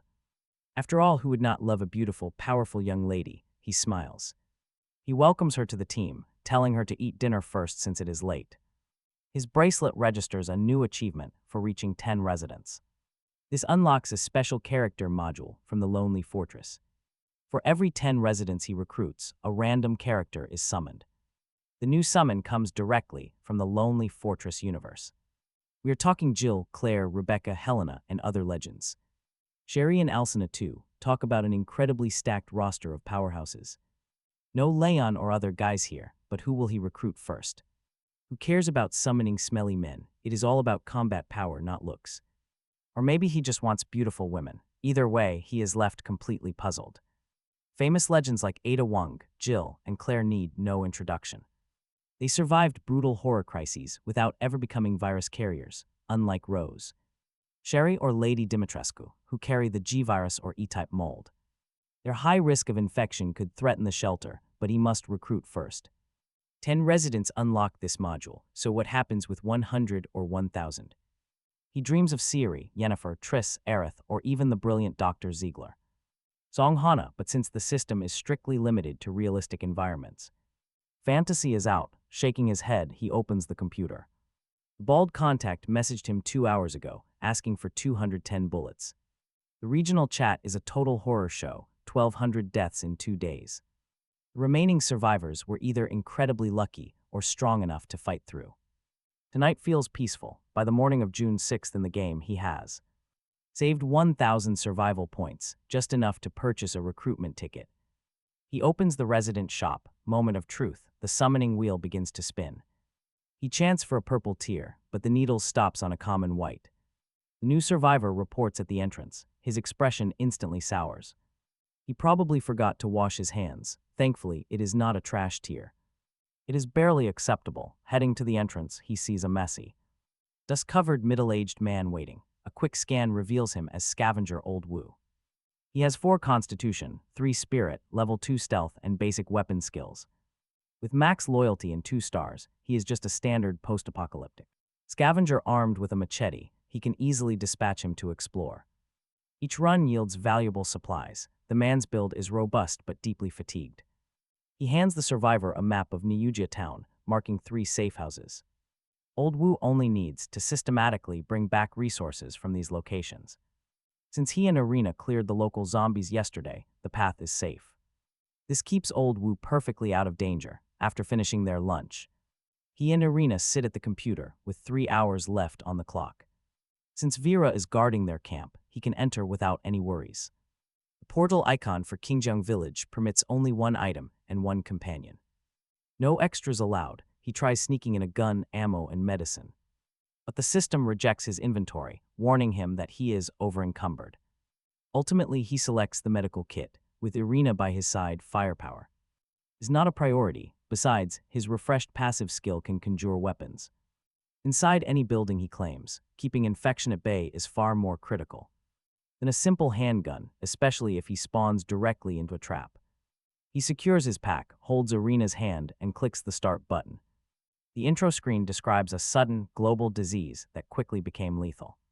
Suddenly, he wakes up freezing on June 1st in a desolate Niuja town. Irina gently pulls her hand away from his forehead as he opens his eyes. She explains she woke up 3 minutes ago and the car will not start. They are both wearing casual outfits that they have no memory of putting on. She still has her face mask on while parked in a concrete road under heavy rain clouds, with Qingjiang village looming ahead. Hunched in the distance, his watch beeps with a mission brief, a flimsy story about travelers trapped by a massive rainstorm with the road washed out behind. Objective 1 is to survive 24 hours for a random attribute point, while failure costs 1. Objective 2 is to protect at least 1 villager, and success allows their recruitment to the shelter. Objective 3 is to kill all infected, earning 200 experience points with no penalty. The watch tells him that scanning is temporarily disabled. Only the third has no penalty, showing him that the real difficulty is not surviving, but shielding the villagers while killing every single infected. They climb out to find the road behind blocked by mud and rocks, only forward open. Even Irina's compound bow has been rejected, and the terrain looks nothing like their actual location, a valley with the only exit choked off. 2 elderly people walk toward them at the village entrance, looking ruddy and eager to chat with strangers. They tell him everything is fine, no fevers, no fainting, and nobody biting like a rabid dog. He does not buy it, spinning a quick lie about a broken car in the looming storm. The friendlier elder offers them a room, sharing the surname Jiang like most of the village. Old man Jiang leads them inside, chattering endlessly about his son, daughter-in-law, and grandson who live far off in the city while he stays alone. He presses him about the flu and lockdowns outside, but the old man shakes his head, saying their village has good feng shui and they rarely get sick. With scanning offline, he cannot tell infected from healthy by sight. Then he claps his hands and remembers old Lee's dog got bitten by something a couple of days back. It fell sick faster than rabies, went wild, and was beaten to death. Irina and he exchange a look. That is the warning sign of infection. He puts them up as a young couple in a side room, simple and clean with a large bed. His watch reads 6 in the evening, and they only need to hold out until 5:30 the next afternoon. While the old man is in the kitchen, he presses his hands to the wooden door and it transforms into solid steel, letting his anxious heart settle. When old man Jiang brings rice and notices the door, he takes the bowls with a smile and asks if it wasn't this way already, and the senior nods blankly, wondering aloud if at 80 he has Alzheimer's. Thunder rolls, the sun disappearing behind the clouds, and he asks the old man if he plans on visiting anyone tonight. The elder tells him warmly that it is about to rain, and he has no desire to get soaked. He is grateful that the old man is staying inside, and that with them here, he will survive this game. After dinner, Irina asks if she should scout, but he tells her no. The rain is coming. His plan is simple, since the villagers are mostly elderly and children and they have no scanning system. They will wait for the outbreak before searching. For survivors, only 1 recruit can be saved, so protecting everyone is pointless. The village's fate is sealed. His first thought is to let them all turn so he can slaughter them all. Zombie experience plus quest reward. Irina hums in agreement, cool and lazy as ever, and he finds himself imagining her with a very different expression one day. Torrential rain pours down, thick mist swallowing the entire village, and under a dim bulb he loads Irina's pistol and hands it over, knowing her steampunk world. Background means she is no stranger to firearms, he tells her, watching the downpour. That hiding under a blanket with a phone during heavy storms used to be his perfect. She quietly reminds him from behind that there is still time. He turns around to find her sitting sideways on the bed and patting her lap, a faint blush dusting her bare cheek, and before he can even finish hesitating, his body moves to lie down. On her lap, she gently massages his temples until the strange tension of the moment fades away and a system alert reveals Irina's favorability has hit 5 stars, maximum, nothing else happens, just a late night snack offered and accepted. He wipes his lips as if nothing had happened. At 9 p.m., the village is completely dark, and he waits for old man Jiang to fall asleep before slipping out to grab a fruit knife and an axe. He hands the axe to Irina, whose 10 points of physique handle it with total ease, while he keeps the knife close by. Then the light bulb flickers and dies. A blackout during a storm is normal, but for them, the infected are massing. Every single gaming instinct warns him that screams are echoing from the east. He loads the pistol and wakes the old man, who is actually worth saving, and with a gun to back up his advice. The elder locks himself in. Screams and animalistic roars slice through the rain, and the smells of copper. He silently apologizes to anyone dying outside, but the risk is just too high to save strangers. He and Irina drag heavy cabinets and furniture against the main entrance, sealing it. If the door holds tonight, cleanup waits for dawn. He lights a candle in the safe room and takes first watch, sitting with his back against the steel door, wondering how the virus spreads. If it is through bites, modern weapons should be enough, but if it is airborne, why did the outbreak timeline line up so perfectly? A sudden, overnight shift from a common cold to bloodthirsty monsters. Feels like a Plague Incorporated player maxing out infection rates first. Suddenly, a strange scratching echoes through the wall from just outside the main door. The rain has thinned and his expression hardens. Scratching. Is it a zombie or something worse?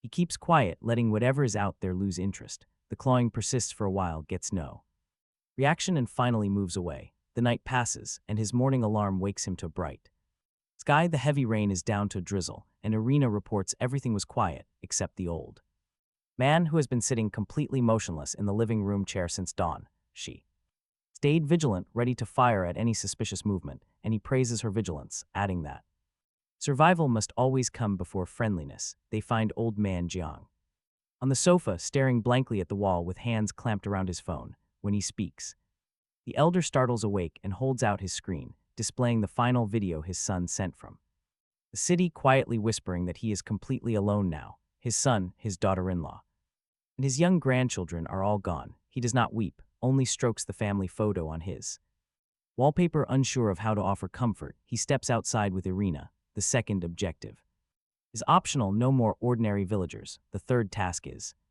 the real challenge, requiring 200 experience points to push him up to level 3. His strategy is to clear a small courtyard by making noise to lure the undead. In small groups, dividing and conquering, the weather actually solves the issue of attracting attention, as the rain masks gunshots and dulls the monster's senses. East of Old Man Jiang's is the courtyard where Irina heard the screams. He takes the lead, and she follows. The yard holds 2 turned elders, their bellies swollen from feeding on remains on the ground. They turn upon their entry, pale-faced with crimson, clouded eyes, and charge forward at a terrifying sprint, moving faster than any.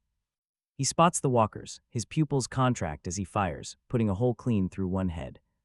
That earns him +4 experience, while Irina handles the other. They quickly close the gate. He tells Irina that speed was terrifying. That skull on the ground was likely the child. The parents had been mining before they turned, infected last night, but by morning they can sprint like athletes. He calls them running corpses, much faster than standard walkers. Since their bodies are still fresh, they are fast, and this entire village is crawling with them. Survival odds for the locals are basically 0. His watch shows he has 92 experience from level 2. Clearing over 100 zombies means 400 experience, plus a 200 system reward. That is enough to reach level 4. First, they barricade the door with a heavy cabinet, piling weights on top. Then, Irina leaps onto the roof and hauls him up one-handed. The second floor has absolutely no cover. Fortunately, she finds a raincoat and drapes it over him. Talk about getting first-class service. They stand together in the pouring rain, watching Door below, 3 loud gunshots immediately lure 3 zombies wandering through the downpour. Monsters are completely blind to them. He waves Irina off, taking all the experience himself. 3 shots, 3 kills, with pistol shooting at level 3 and 6 points of physique. His aim is practically flawless. More gunshots draw another wave, and he welcomes them as easy experience points, +4, +4, +4. He actually laughs out loud. Happiness can be so simple. Irina silently watches him, thinking he looks even more excited than during their snack last night. The system congratulates him on reaching level 2. He gets 1 attribute point, needing 300 experience for the next level. Without hesitation, he pumps it straight into Constitution. A pleasant, warm energy surges. Every stat rises by 10%, instantly washing away his fatigue. They reload their weapons. They clear the courtyard next, shooting runners. He is just 120 points from level 3. His pistol skill officially reaches level 4, second only to his concentric knot technique. Now comes cleanup, repeating the loud baiting strategy from Shin Rang village. It is risky up close, but Irina's level 5 combat skills protect him. By noon, the rain finally stops. The sun breaks through, accompanied by a pleasant system chime. Objective 3 is done. 200 experience pushes him to level 3. Now he needs 425 out of 600. He invests in Constitution again. Leveling up takes 600. The requirement might combine previous thresholds, with Objective 3 completed. Objectives 1 and 2 are also marked done. The rewards settlement begins. Objective 1 grants a random attribute point. His spirit rises from 6 to 7. A refreshing, cool sensation washes over his mind. The surrounding world seems to slow down. Objective 2 prompts him to select a villager. A bright flash summons Old Man Jiang.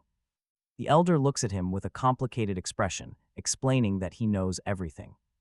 He says he is just a long-dead old soul who is far too tired to worry. He insists he is not worth a companion slot. It never occurred that they could refuse. After considering it, he respects the choice and thanks the old man for dinner. The elder calls him a good boy, pulling a photograph from his worn pocket. He presses it into his hand, promising that his granddaughter is still alive and safe. This photo is the key to finding her. Suddenly, the old man dissolves into light. The system reveals the villager forfeited his slot, replacing it with a rare recruitment voucher. Additionally, he acquires the family photo of Jiang Huyu. This item unlocks direct recruitment of an orange-tier legendary resident named Jiang Huyu. Once orange gacha draws unlock.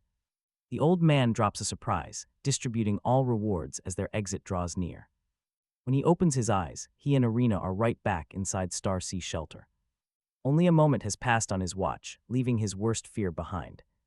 That his shelter would get raided while they were inside never actually happened. Facing over 100 agile running cores would be absolute hell for any other player.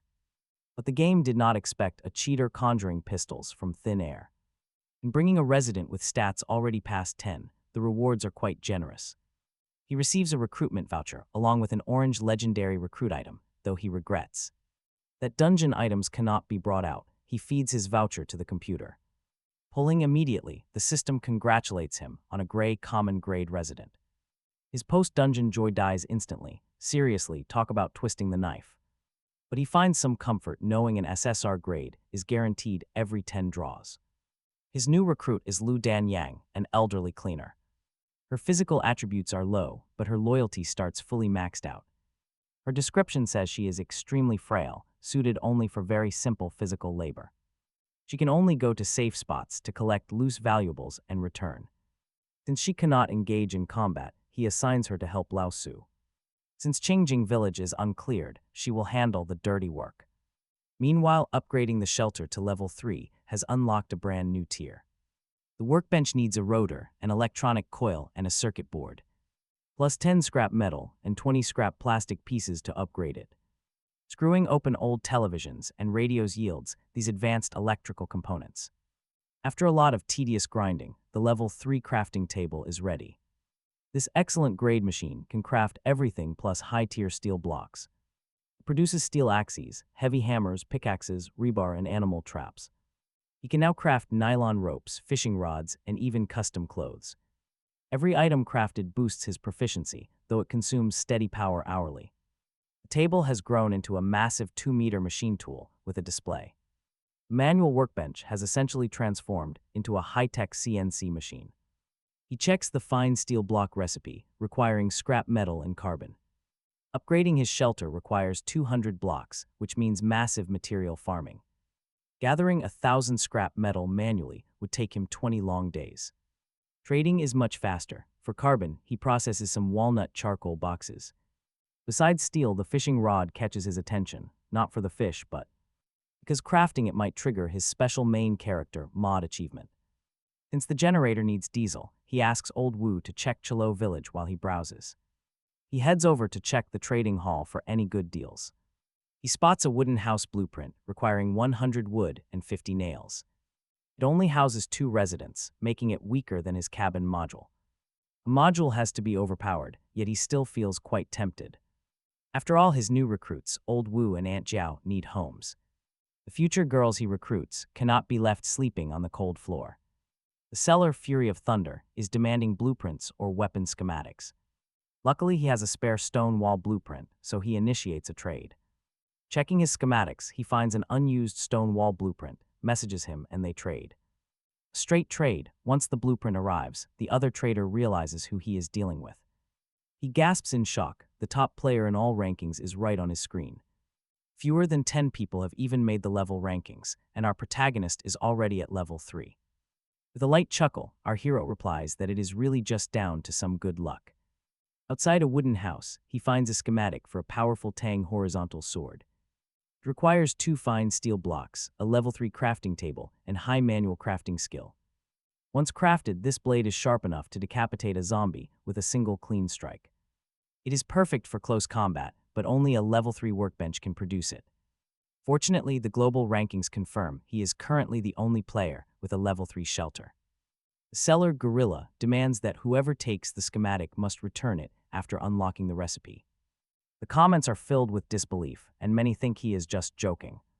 Another, named Dengus AJ Doryong, demands the craft, boasting his materials are ready. Our hero tells them they are dreaming, while a user named Rich Life points out the truth. Nobody has a level 3 table yet, so our hero privately messages Gorilla instead. He tells him he has a level 3 workbench, and Gorilla replies instantly, calling him a big shot. He offers the schematic for free if our hero crafts 1 sword for him. Since Gorilla cannot upgrade his own shelter anytime soon, the trade is a massive win. Schematics work like blueprints. Once you craft the item once, the recipe is unlocked forever. He gladly agrees to the favorable trade, but mentions his crafting skill is too low. Gorilla gladly agrees to wait, enthusiastically cheering him on to just go for it. With that deal done, he spots a listing for a 2-liter jug of diesel. After a quick round of haggling, he successfully trades for the fuel. A few quick steps wire his level 3 crafting table directly into the power grid. He places the diesel generator by the window, pours the fuel, and starts it up. As the battery charges bar by bar, he lists his surplus food on the market. His level 1 crafting skill is not enough for the sword, and grinding will take time. He has no idea how many steel blocks he needs to craft, but he gets to work. Each block takes 3 minutes, and after 2 hours, his power grid is thriving. With 28 power units stored, the generator stops. 1 liter runs for an hour. It yields 15 power units, he notes, as his hands keep working on the steel. Soon his crafting level hits 2, cutting block production time down to 4 minutes. After stacking 30 finished blocks, he finally exhales and calls it a day. Outside, warm sunlight spills over the wheat fields, where the busy residents are working hard. Lao Ziu and the new farmers clear land by the river, planting newly found seedlings. Meanwhile, Irina and Vera patrol the outer perimeter to ensure their safety. He has built 2 new wooden houses, and their little community is truly beginning to flourish. But let's be real, beneath this peaceful growth, terrifying crises are slowly creeping closer. Massive Meat Mountain, a looming zombie horde in 7 days, and the mother nest. Just then, a new ranger arrives with beautiful golden hair tied neatly back. He introduces the new arrival, Aster, and names Irina as their official barracks captain. Her orders carry his full authority, and both girls quickly salute in agreement. He has no real leadership experience, just an ordinary guy surviving in a new world. Since his followers are deeply loyal, he leaves professional matters to the professionals. After the brief welcome, he departs with Irina, while Aster lags slightly behind. She nudges Vera, whispering that their captain and the commander seem unusually close. Vera brushes her red hair aside, watching his cuff brush against Irina's hand. Irina seems completely oblivious, while Vera scoffs that for someone who acts so proper. She arrived a full day early. Hearing this, Aster's gossip-loving heart instantly lights up. But Vera tells her to just be a good teammate, and Aster falls silent with shining eyes dreaming of future drama. Lang ignores the chatter, heading out after dinner. Returning to the shelter, he finds traded scrap metal nearly filling the first floor.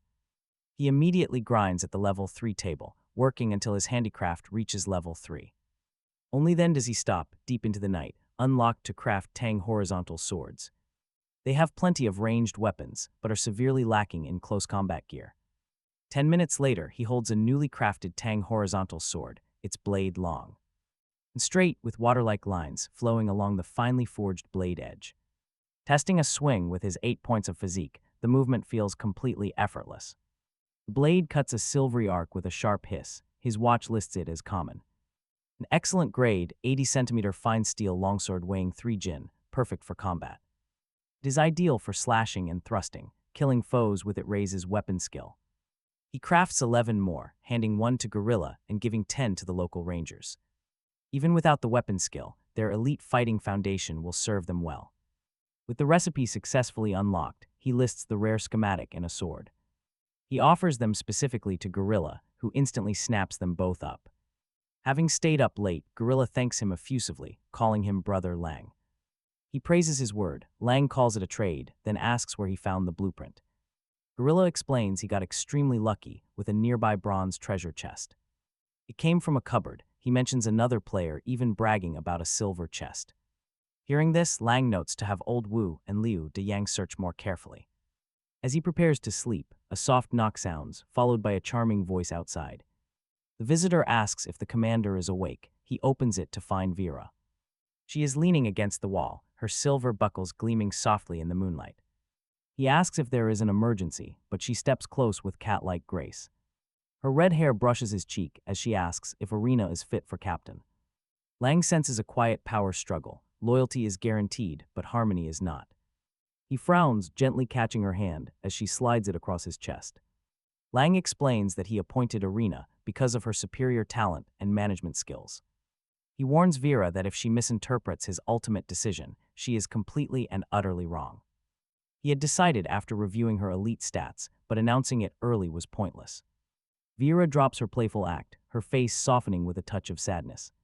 She quietly asks how he views them. The Rangers retain their past memories, but lack belonging, behaving like lost chicks eager to be recognized and valued.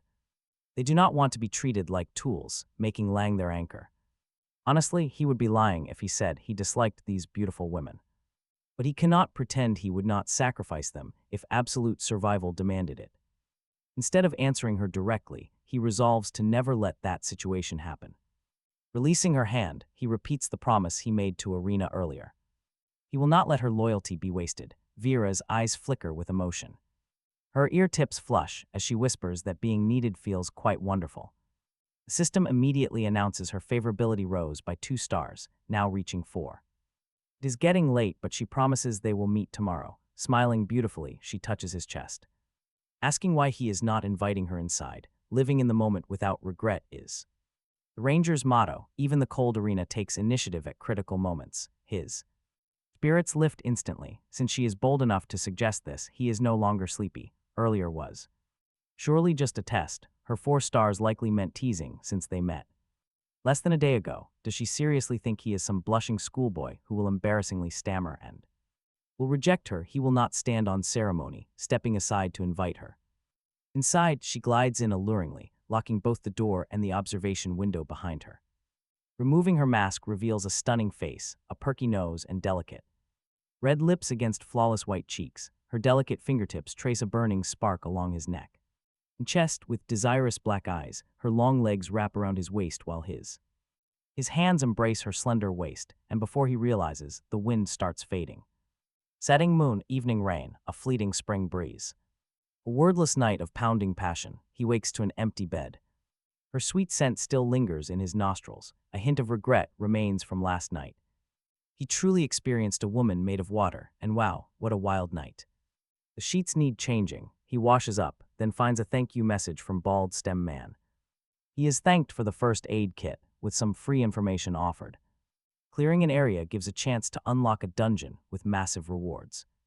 Almost every player's starting area has one. He immediately replies that his is already cleared. He asks for more info, getting a silent pause in response. The man explains that when the Day 7 zombie horde hits, it will disturb surrounding zombies, causing them to attack as well. This area must be cleared. He only has 7 days. Immediately, his mind goes straight to Meat Mountain. That monstrous beast absolutely has to go within 7 days, or it joins the incoming horde. He tells him the information is worth the kit, then asks about Special Infected. Man has gathered useful information from his chat encounters and will trade it for valuables. He trades a high-value item, but the file quietly alarms him. Over 20 entries are listed. None mention Meat Mountain. The Juggernaut is blind, extremely sensitive to sound. It launches deadly spore bombs. One specific monster mimics a hold-up player, crying like a helpless child. It crouches in dark corners, luring survivors in before brutally eating them alive. A featherless, incredibly agile monkey, then the abyss worm, a deep-sea virus animal. It is semi-liquid with insane regeneration and high intelligence. They swarm together, completely filling the coastlines at night. Next up, the tumor. It has human intelligence, marked by a cross-shaped red growth, incredibly cruel. It actually harbors dark desires toward humans, absolute kill on sight. This terrifying guide also covers bacterial, parasitic, radiation, and plant mutations. He rubs his forehead in utter exhaustion. This tiny patch of land is a death trap. Saving the file, he asks his friend if he opened his dungeon yet. Negative. He warns him that dungeon infected are freshly viral, fully functional, and insanely fast. The friend is thrilled. They open today, making this critical intel. He also throws in a vital tip: dungeon clocks do not match the game. Clearing takes less than 1 second of real time. After chatting, his watch glows. It alerts him that Gahian's favorability rose by 1 star, yielding a box weapon. He thinks of Riley, claiming it was completely accidental to reveal his real name. He had long since filtered favorability below 3, meaning in future regular chats he could message him asking if he is the legendary Mr. Gay of Blue. Star, just imagining it cracks him up. He walks out under Arena's intense stare and greets her. She stays silent, quickly closing the distance with a serious expression. Concerned, she points at his neck and gestures toward the window glass behind them. Inside the reflection, a few bright red, blossom-like marks from Vera are clearly visible. Keeping a completely straight face, he tells her a mosquito must have bitten him. She hesitates, then seriously warns him that the soundproofing in his room is pretty bad. Next time he should, but he cuts her off with a quick cough and pulls out a Tang horizontal sword, explaining he crafted this weapon just last night. It slices through zombies like butter, and there is one for every single ranger. She takes it, flicking the steel until it hums, allowing him to quietly exhale. He mentions the giant meat mountain near Tola village cannot stay there. He heard the Day 7 horde will drag in nearby undead groups. Talk about perfect timing for a counterattack. The nimble rangers will lure the beast to the entrance and let the crossbow tower do the rest. A 50-kilogram bolt flying at 300 kilometers per hour will turn it to mush. They can build another tower if needed, or trade for gasoline and burn the thing. At 1,000 degrees, even mutated hide turns to ash. He asks Arena which strategy works best, and she explains they do not conflict, so they should do both, since elite mutants attract nearby zombies. They must strike. They will have 512 draw their attention, while 4 of them clear the rest. He agrees. Today is Day 7. So they build another crossbow tower and head up the mountain for fuel. He also activates his safety skill, expecting it to reach level 3 in 2 days. He is highly curious what weapon mods will unlock. A sniper rifle would be perfect. With plenty of resources, he places the new defense tower 30 meters from the village, 3 meters in front of the first, marking the wall line. With these sturdy defenses in place, he can level up in absolute peace. That afternoon, Arena, Vera, Astor, and our hero set off, meeting the rangers. Their expressions vary. Arena is completely calm, her favorability unchanged by last night. Vera glares intensely at the marks on his neck, looking ready to bite him like a wild zombie. Astor clearly lives for the drama. Honestly, can you even blame her? Recalling the red-haired beauty in tight leather, an 18-year-old with top-tier physical stats. He exhales, pulling his thoughts together, beyond getting fuel and a new safe house. He has a personal mission to hunt down walkers using close-quarters blades, his firearm. Skills are improving, but his melee combat needs real training. Armed with his new Tang horizontal sword, there is no better time to practice silent takedowns.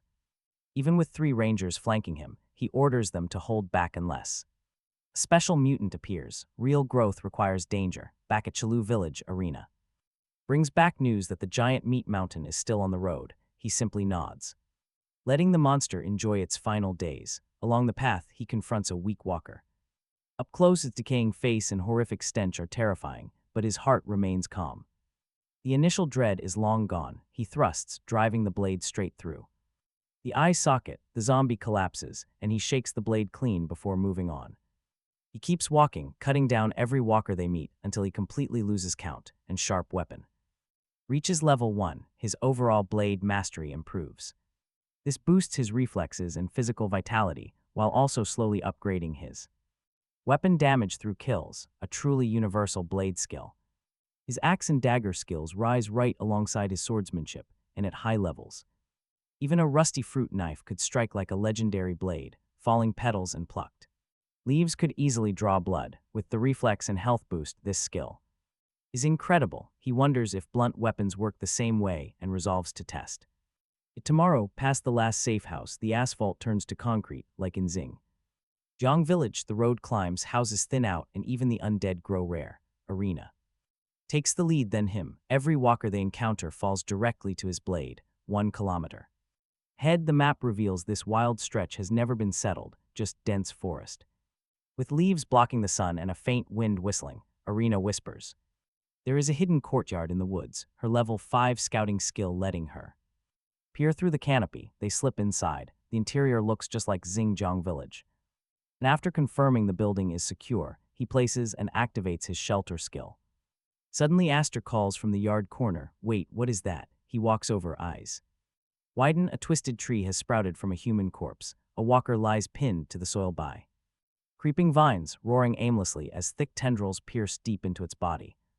Roots wrapping the torso and locking its limbs, while green moss crawls over everything. He recalls the plant parasite details he read earlier that morning. He scans his watch, identifying it as a juvenile plant symbiote wailing vine, a virus merged with a climbing weed using flesh and blood as soil. Roots wiggle like living things. Entangled corpses provide its food, so he must watch out when it blooms, since floating seeds are easily inhaled. It is not flowering yet, but spotting one weed means the local cracks are already teeming with them. With a meat mountain east and wailing vines west, he wonders what horrors wait to the south and north. His safe zone is practically surrounded. He drives his blade into the walker's head for 1 experience point. Killing the host alone does not yield a vine kill, so he chops at the thick connecting vines. Sap sprays out as leaves curl as if scorched. A moment later, a notification awards him 5 experience, the highest bounty from any monster so far. Suddenly his watch vibrates with a brand new module. He opens it, grinning. The system congratulates him on triggering the achievement Man in Nature, unlocking the Sprite module. It automatically loads up, listing the required secondary features needed. First, a small, cheerful golden yellow sun gently drifts into existence. It is a hero-level night elf sprite, Constitution 0, Spirit 5 with max self-destruct, max tree entangling, level 5 hauling, and maxed loyalty. The description reveals this is a night elf spirit straight from the Battle of Mount Hyjal. It is completely immune to physical blows, but self-destructs if cornered. It whispers to trees to gather wood without harming them, hauling supplies for logistics. It can even occupy defense towers to add ice, fire, or poison element damage, though it cannot turn into structures for special reasons. He has no idea what connects a wailing vine to nature, but this sprite is an unbelievable jackpot. He almost feels like he just beat the game. This glowing ball of light is the exact same basic unit from his past life's most iconic real-time strategy game. He can construct any elven building, from the Tree of Life to the Tree of Ages, the Ancient of War, and Altar of Elders. Summoning those legendary heroes would mean the game's balance would collapse, but zombies would be a joke. Naturally, his version is nerfed, no transformation allowed. He wishes the system would explain this weird restriction sooner rather than later. That rune inlaid detail in the description, it was never in the Original game, this is a module variant, and he wonders which mod it actually came from. Aster spots the glowing new orb. He raises his hand, and it drops toward his palm but passes straight through, almost hitting the floor. It floats up, circling him. With a seemingly hurt expression, Aster coos over how cute it is and waves, but the sprite completely ignores her, spirit form. Meanwhile, Old Wu finishes loading the supplies and, though they found no gasoline, this little sprite makes the entire trip more than worth it. So he orders their return. The group, now carrying a floating ball of light, gathers supplies from safe houses along the path. With a level 5 hauling skill, the sprite lifts everything from 4 safe houses high above its head. How a bodiless creature managed that feat. His brain refuses to comprehend. Before leaving, he tells Lao Su to prepare a temporary warehouse. Their food, weapons, and ammunition are piling up fast. 7 modules unlocked, and not a single one is for storage. Still, the defensive walls are barely up by the time they get back. This new warehouse will house the guns and ammo. Without oil paper, the gear might rust, but they make do. He leads the sprite to a tree and signals it to communicate. It floats up to the trunk, motionless, and a unit of wood drops with a snap. Tree unmarked, wood from thin air. Talk about some serious luck. 12 pieces every single hour. The sprite never needs to rest, bringing in 288 units daily, enough for a tower built in a single day. The only shame is having just one sprite and no way to recruit anymore. He takes it to the crossbow tower to embed its rune, and it understands, glowing brighter before merging into the structure, which suddenly lights up in turn. With a white flash, the heavy bolt at the top ignites with flame. His watch displays a paragraph explaining that this sprite-occupied tower loses its bonus if the creature leaves. He can choose one of 3 elemental attributes for bonus damage. Frost adds 50% frost damage and freezing, great for fast targets. Burning brings 50% burning damage with overtime ignition, suited for high defense enemies. Poison adds 100% poison over time, suited for those immune to the rest. He swipes, and the blazing tip exhales white mist. Swiping again, it transforms into a chilling, poison-green arrowhead. Maybe not finding gasoline was not a total loss. With this sprite, he can still burn Meat Mountain. The zombies near his shelter have already been cleared out. Without any targets, the automated tower does not waste a single bolt, leaving his desire to see it shoot unfulfilled. The sprite floats back out, the tower powering down. He quickly warns the little creature that the outside is dangerous, so it must stay within their defense perimeter. With physical immunity, he is not worried inside the gathering place, but who actually knows if modules from this Yamaguchi game require a sprite to transform, and he only has one. He pats its glowing head, watching it bounce happily before letting it go talk to trees. He could easily play a capitalist with a top hat and monocle. Next, he goes after a fishing rod, 3 pieces of scrap plastic, 20 minutes for a 5-meter line, and 4 times the crafting time of fine steel. He honestly does not get the logic. Another 10 minutes spent turning a line and scrap metal into a rod. Done. He holds the dark, slender rod. He never expected the crafting table to change it. He waits. The smart watch does not vibrate. No trigger. Maybe he has to catch a fish first. In his past life, he only tried fishing once at a paid pond, coming home completely empty-handed. If crafting the rod alone does not work, he will just go fishing. By then, it is already late. He greets the newly arrived ranger, a capable woman with shoulder-length black hair and an East Asian face. Strangely, except for her, every single recruit from the system has had a Western face since the Trillion Zombies game is steampunk. She lacks arenas coldness and Vera's fire, showing only a serious, highly capable attitude. After quick welcome, he heads back. The rod is ready, but night fishing is a bad idea, and those mountains still need exploring tomorrow. He also learns from Arena that once her physique and spirit surpassed 10, she needed only 1 hour of rest a day to keep her energy up, while spirit speeds up brain recovery. His own primary attribute is still physique, meaning his virus immunity must rise. Before anything else, staying careful is always the right move. He has massive cheats but remains incredibly cautious. So far, no one in the regional channel has survived after catching the virus. Most send one final message and then simply never log back online. That is the deadly danger of close combat. One tiny scratch from a weak walker can kill. Before sleeping, he checks the level rankings. Nearly 90 people are listed, meaning they have killed 100 weak walkers or 50 normal ones in 4 days. He remains the only level 3 Second is Denga Sate J Doryang at level 2. While Xiang Yi Monge has slipped to third, he has a pretty bad impression of Denga. Sate J Doryang, the ungrateful type who bites the hand that feeds, posturing around with empty warnings about choosing the path to death. 3,000 kilometers east of his shelter sits the Jiang Jai Chung shelter. Here, Jiang Kai cuts down a monkey-like special infected that snuck inside under the dark, nearly landing right on his neck when he stepped outside to relieve himself. Over the last few days, he, Ga Hyung, and Yuk Burian cleared out the mountainside camp several times, yet active night zombies still roam right near the shelter, leaving him endlessly annoyed. The beast he just killed is small and lean as a wild macaque, boasting amazing jumping abilities and a terrible habit of landing on people's necks. His first scratch came from one of these monkeys, earning him the nickname Goose Rider from his team. The squad now has 4 members. The latest addition is a lucky player from Igaspel Sepnida, blessed with a trading talent, a pretty shy college student named Bu Li, with Jiang Kai as captain and heavy hitter, Ga Hyung as strategist, and Yuk Burian handling long-range fire, while Bu Li covers logistics. Their 4-person squad is finally complete. Ga Hyung's plan to reach out to the protagonist has paid off. With their camp cleared, the Doomsday dungeon naturally unlocked, and Ga Hyung's tactical judgment matches his own. The early difficulty is low, so they choose to enter together, since Jiang Kai's talent binds the 4. As a single unit, Jiang Kai yawns, tells everyone to rest, and goes to the shelter. 1,000 kilometers southwest of his location, in some massive urban ruins, lies Denga Sate J Doryang's God King shelter, safely hidden inside a completely abandoned subway station with collapsed tracks. There is only one exit. He was born in this city. He stumbled onto a natural fortress and used his talent to migrate the shelter right into it. Not every spot holds a Doomsday dungeon, and by the time he finished clearing the place, he still had no idea his birthplace held that massive benefit.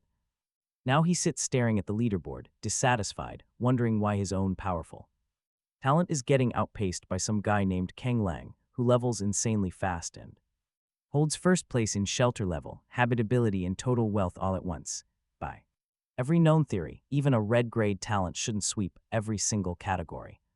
He suspects cheating, jealousy burning hot, wishing he could find Kang Lang to force a confession. There are still 20 days left until the settlement, he tells himself, and he refuses to believe Kang Lang stays first. A peaceful night. He has 1080 survival points. In the morning, he exchanges a shelter voucher and rolls gray again. And even white is only 15%. Game rewards simply are not module rewards. To get real talent, he needs that 7th pull guarantee or Zhang Hueyue at 107. Vouchers at 540 survival points a day means 13 days, roughly June 22nd. Who will be the first one summoned? He hopes for some powerful archers. Wang AI is fine, and Jill is also good. He has no idea where this timeline lands. Before his own transmigration, the main characters were all older uncles and aunts in their 50s. After breakfast prepared by the cook AI, he takes his fishing rod to the river, ready to battle all morning. A few small fish drift in the water, the biggest no larger than his palm. He crushes corn for bait and casts. 2 hours later, not a single fish has bitten. He is utterly speechless, wishing he could just dive in and hook them himself. It is already 9 a.m. and he gives up, completely empty-handed. Today's plan is the stone wall stretching from north of Qingjiang village to the southern river, measuring about 150 meters. The module wall is a half-meter wide column, and excluding the 7-meter gate, the barrier needs 283 columns. At 5 stone each, that's 1,500 total. The shelter doesn't even have 500 yet. Still, blocking everything isn't necessary. The cement road comes first, as long as the wall holds tomorrow against Meat Mountain. The rest is up to the crossbow towers. He calls this Qingjiang village Phase 2. Unlike the self-made first phase, this time he drops materials and lets AI Gong do the physical labor while he mass produces. 100's cabin cannot store all this meat, so he builds a second storage unit at the foot of the southern mountain. Building a grand wall isn't a one-man job, and with the warehouse still pending, Doomsday cabin goes up too. The shelter population soon fills 23 cabins at 4 each, 3 recruited residents, 4 rangers, 1 sprite, no module. Unlocks at 20. He guesses they unlock by order of magnitude, meaning the next is at 100, at noon on June 8th. The cement road between his shelter and Shin Rang village, freshly Swept clean, runs straight to a tall stone wall 30 meters from the village. The wall is Nokia white, solid 3 meters above ground and 1 below, utterly immovable against his push. Half a meter thick with a handy firing port at shoulder height. Only 7 meters are built so far.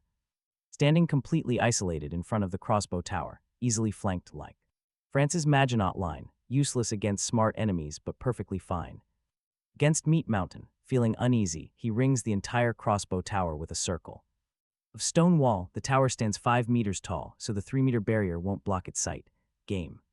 Structures can be dismantled for half their resources. This defensive ring can come down after Meat Mountain falls. The plan is one ranger lures the beast while the other. They eliminate 4 walkers, then duck behind the wall to shoot near the flame tower. The tower reaches 300 meters, covering the small village from east to west. Whether the Meat Mountain survives alternating tower fire is hard to say. After lunch, Shin Rang, the scavenger, and the 4 rangers head back out. They continue exploring, though the scavenger carries far less than the helper sprites. Still, he refuses to risk the sprites, since they lack survival instincts but unlock modules. Irina is only 80 kills away from earning her veteran promotion. That veteran rank will raise all her skills and attributes, but the path. Yesterday is overrun again. He lets Irina handle it when a ranger's quiver empties. It refills the next day. The barracks refresh arrows, which gets him thinking. He considers stacking leftovers outside to duplicate them, but Irina objects. Vera steps in, explaining they are recycled rather than multiplied, shutting it down. The red-haired beauty then leans in close, resting her chin on his shoulder. Her warm breath tickles his ear as she playfully asks why he worries so much. She suggests adding more sisters to their ranks instead. He clears his throat nervously. Reminding Vera that they are supposed to be exploring, she laughs and agrees. Though her finger traces a small circle on his chest, Irina remains totally unbothered. Aster hides a giggle behind her mask while watching them, her shoulders shaking. New black-haired ranger just frowns, silently observing this bold display of affection. She wonders if this is normal military conduct and if she should act similarly. Shaking off the thought, she looks ahead. Soon, the group reaches the safe house. Pushing deeper into the dense forest, they follow a path buried under thick leaves. Along the way, they find wailing vine saplings, with Irina fighting the hosts. While Shin Rang hacks the vines down, both earn great experience points. Soon, they clear every non-flowering sapling, arriving at a massive forest clearing. Shin Rang gasps. A giant tree trunk dominates the center, incredibly thick. 5 people holding hands could not wrap their arms around its massive base. Towering nearly 20 meters tall, its vibrant canopy is choked with thick, tangled roots. They spread outward like a massive spiderweb, completely blotting out the sky above. And just like a web, it holds horrific, swaying cocoons made of trapped walkers. The trunk is covered in gross, tumor-like lumps that trigger immediate warning signs. They resemble the parasite-filled insect galls he remembers seeing in his past life. Only these are bloated with human hosts. Shin Rang glances at their bows, sizing up the threat before making the smart call to steer clear. No sane survivor would ever assume those aggressive roots are just for show. He marks it on the map with a heavy sigh. How does tiny Nujia hold so many monsters? Is this nightmare his alone, or are other players struggling just as hard? Survival seems nearly impossible. Fighting this tree right now is out of the question. Their simple compound bows would barely scratch it. Only fire could contain this spread. Danger lurks at every turn. They quickly loop around, keeping a safe distance. He suspects this massive monstrosity is the core body of the wailing vine. Over a kilometer past the last safe house, they finally exit the dense woods. Climbing the mountain, they spot a few scattered cabins and a rundown farmhouse. After that terrifying tree, the clumsy zombie looks almost cute. He lets Irina finish it off, finally completing her 80 kills for the veteran promotion. Promoted, her panel updates to Ranger Elite Veteran. Constitution 10+1, Spirit 11+1, Reconnaissance, Archery, Light Foot, and Fighting each +1, Loyalty maxed, Affection 5 stars. Description. Omitted, she has proven herself on the battlefield, the hair clasped behind her. Head now carries laurel ornaments, her cloak gaining detailed patterns. If her previous look was an elf walking from the forest, this one is enveloped in a halo. She comes to him, takes his right hand and presses it to her cheek to thank him. He says it is nothing, just his duty, and feels the cool, delicate touch, letting go quickly, a ranger's way of showing Gratitude is quite strange. Vera reports the farmhouse is cleared, so he places his hands on the door, white light flashes, and the ruined door becomes a reinforced steel security door. They are safe, now at level 3. Rule-based status, allowing him to place both hands on a door to designate a cleared enclosed room as a permanent shelter. No monsters can spawn inside. Invincible door until destroyed. Daily rewards refresh with 2 first aid kits, 1 Glock 17, 1 MK25 pistol, 2 basic units of 9mm ammunition, and 1 frying pan. Each shelter must be 900 meters apart, 1 set daily, unused. Temps do not stack, upgraded after 5 uses, not copyable, deletable, or usable by anyone but him. A frying pan, seriously, his face darkens, he imagined machetes. Daggers, fire axes, never a frying pan, at least it beats that starting him. First gave him, tomorrow, he will see if it triggers a blunt weapon. Supplies refresh tomorrow, so he calls them back. They loop the tree and return. Uneventfully, once back he immediately trades. He is still too weak and killing the sapling left him only 200 points from level 4. Tomorrow, he needs a solid supply run. He builds another barracks. Last time, his level was too low to choose. Soldiers or snipers, at level 3 they must be unlocked. Pity that even now he cannot pick the other 2. The trillion zombie soldier wears heavy armor and machine guns, true firepower that stabilizes hordes. Never mind though. The ranger ladies are very appealing. He welcomes the new recruits from both barracks. Recruiting almost simultaneously. Neither has the elite tag, just standard looks. He continues trading, this time for stone. Pity that sus balls up Nita was recruited. A Chanyi Monghai or stone would be no issue. After 2 days offline, the regional channel has dropped to 7,539. Out of 10,000, talk about a brutal filter, and it is only the 5th day. If his channel drops this fast, how many have died globally? Second dimension Dao. Giant complains the game is unplayable with no food anywhere, relying on the survival point sustenance packages. Legend Witness Bro preaches that lives are inherently unequal on Blue Star, and talent settles destiny. Just make a name. Asks if the Walker Horde will overrun a tin roof, and Bald Stem Man replies it is likely tied to shelter level. Namu Amida 152 marvels at the big shot on the rankings. All Village Widows fierce asks where Kang Lang has been hiding for 2 days, and Legend Witness Bro answers that he has high talent, sells food daily, and enjoys himself in some underground fortress with no thought for mutual aid. Name Django Kalshin tells everyone not to argue. He lists his excess food, blacklists Legend Witness Bro, and closes the chat. Time to. He rests. Suddenly, a knock. A graceful figure stands outside. Is that Vera? Tentatively, no answer. Golden hair in the firelight. It is Arena. He opens up and she steps inside, closing the door and window. A familiar scene. He starts to say they are leaving tomorrow, but his body lightens before he can finish. She mentions he treated her to a late-night snack earlier and asks if she can check his mouth this time. He pulls out the toothbrush and toothpaste he just exchanged, telling her caring for subordinates is an essential duty of a commander. He asks how she knew he used to be a dentist and tells her to open wide. Her teeth are clean, good teeth. He warns her not to bite her tongue is light red and even. Her body is soft and very healthy. After checking, he brushes gently teeth, mouth, and tongue, then the throat mucosa, smooth and moist.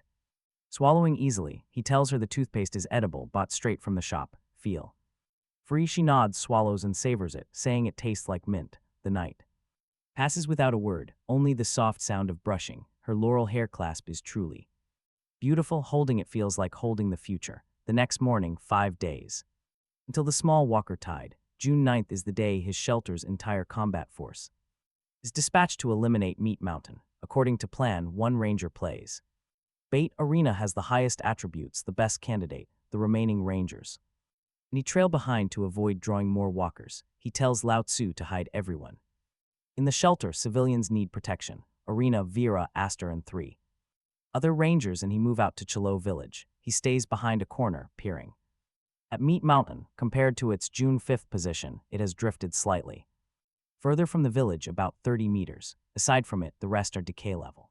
Weak walkers, high-level monsters have wandered into a low-level map. No other special infected are around. Arena nods at him, about to leave, but he grabs her wrist and hands her a red first aid kit. These kits treat infection and restore stamina. He has Stock them as strategic supplies. None have been used, except the one given to Ga. Yon, he tells her not to die. She nods, takes it, and disappears into the tall grass. Vera. He and the others climb a nearby rooftop and lie low. Arena crouches, using silent. To close within 8 meters, far enough to retreat once detected. Up close, meet. Mountain is 4 meters tall, lumbering like an African elephant. Its skin is gray, green, and greasy, covered in grotesque pustules unlike ordinary decayed walkers. She raises her bow and, drawing it to a full moon with 11 points of physique strength, the arrow plunges into its short, thick neck, only sinking halfway in before stopping. The bone is too dense to break. She had anticipated this. Stepping from the grass, she fires another. Meet Mountain. Feels both shafts pierce its skin. Spotting fresh flesh, it raises dark claws and roars at the sky 30 meters away. He hears the shriek and knows the chase has begun. With the roar, the surrounding aimless walkers, as if a switch flipped, throw their decayed throats into similar cries, the sound rapidly rising and spreading. Each walker who hears answers with a cry, the air almost boiling. He grows alert, realizing he had underestimated the special infected. The shriek is an informational signal. Meet. Mountain charges, covering most of the 8-meter gap in a second, fast as a normal sprinter, yet Arena shows no fear, leaping back gracefully. It is fast, but she is faster. Its grotesque head twists in frustration, muttering meaningless noises, relentlessly pursuing her. The ranger runs ahead, the massive corpse behind. Occasionally, Arena stops to make sure she does not lose her target. One girl, one giant corpse charging toward Qingcheng village. Only after they pass the middle of Chilo village do they appear on the second floor. As for Arena, as long as she protects herself, the crossbow tower will not let Meat Mountain stand. Before setting out, he had his sprite inhabit the tower to use enchanted flames. That raging fire will burn away all evil. Meat Mountain has finally left, but the walker roars intensify, merging into one massive, terrifying sound. The black-haired Ranger Mo points down the road toward a dense mass of dark figures, emerging at the end. Those roars have attracted every walker near Nujia town. His original plan had Meat Mountain pulling from at most 300 meters, which was manageable. Now its shriek has agitated everything within 2 kilometers. Over 500 walkers have gathered. He scans a constantly roaring weak walker and finds its entry has changed to enraged.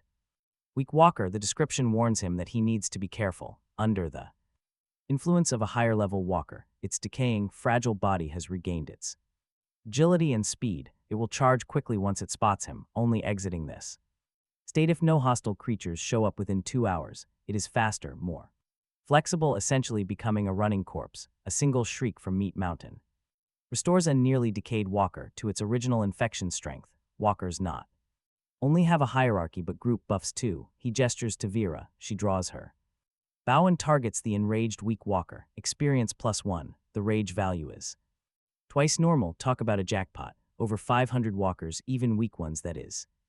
At least 1,000 experience. If they wipe them all, he reaches level 5 today. Meet.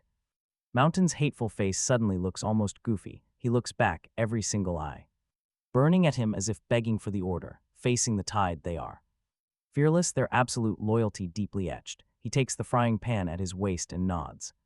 He prepared plenty. More than 10 first aid kits sit on the second floor, plus the Ranger's silent skill. Over 500 enemies can easily be handled in batches. The Rangers upstairs draw and release. Every single arrow is guaranteed to drop a zombie, with light and silent strikes. The falling zombies have absolutely no idea what hit them. He stands at the courtyard gate with his pan, ready to take out any zombie passing the gate that tries to chase Arena. The local zombie count is dropping incredibly fast. Vera warns him that special infected are in the horde. He leaps up. The horde is 500 meters away and almost upon them, surging with speed their rotting frames should not afford.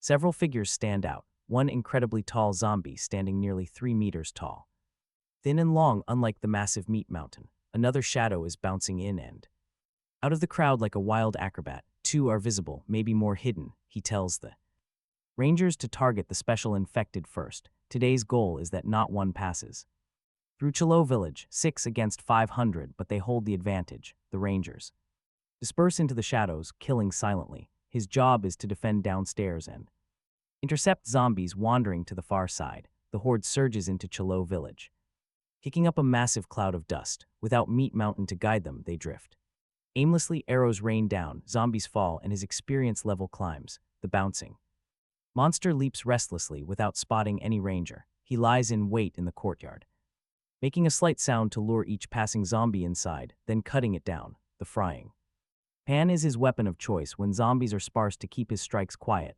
The system alert shows he just reached level 4, granting 1 attribute point and 1,000 experience to. Next tier, dumping points into Constitution, his exhaustion completely vanishes. His stats read Constitution 9 and Spirit 7, finally matching up with the Rangers. He is done being carried like cargo. Next time he takes the lid, Vera gets promoted to veteran status, boosting all her attributes and skills by 1. The guy is speechless. His blade feels heavy and lethal. Suddenly, a sickening wet gurgling echoes right behind him. He spins around to find a horrific zombie on all fours, clinging tightly to the concrete wall. It stares down greedily, 2 pitch-black eyes swallowing up its face with pure hunger. It is the Horde's bouncer, an anomaly missing from Gahyun's survival database. Since the creature just hovers there, he quickly runs a scan, evolved post-virus. This special infected bouncer, jealous in life, it toys with prey before killing. Most victims die from psychological torment rather than biting. It features lethal jumping hind leg kicks, crushing headbutts, and a suffocatingly long tongue. Its eyes track living targets instantly. Look closely because it is locked onto him. A gray patterned cloak slips right past the far corner. Vera has arrived. The beast is too focused on him to notice her. Relieved, he signals Vera to stand down. He raises his heavy sword, mocking the creature. The beast gets the message, gurgles in rage, and whips its tongue out too fast to track, striking his gut and pinning him against the wall. He coughs, enduring the agony. Stands back up and checks his shirt. His skin is just red and swollen, thankfully unbroken. Vera can barely contain her anger, her bow drawn tight, waiting for his signal. With a sharp look, he orders her to hold, then turns to mock the monster again. Hatred burns in its void eyes. Enraged, the bouncer leaps off the wall. Charging headfirst, this is his chance, compared to that deadly whip of a tongue. A direct headbutt is highly predictable, and as it flies forward, he delivers a brutal backhand slice directly to its neck. Severed clean, the head bounces hard against the wall. Dark blood spraying everywhere as the body drops, 30 experience points gained. He actually did it, soloing a special infected, despite his throbbing stomach. He lets out a laugh. Watch this, his device vibrates with a brand new module. Before he can check, Vera rushes over with a furious look, scolding his reckless stunt. She tells him to leave the front lines to them, gently touching his bruised chest. Her red hair brushing his shoulder, she asks softly if he needs her to carry him. It is the first time he has seen her this protective. He knows deep down. The Rangers are sworn to shield him with their lives, but he refuses to hide. He will not stay shielded forever, after yesterday's massive regional battle.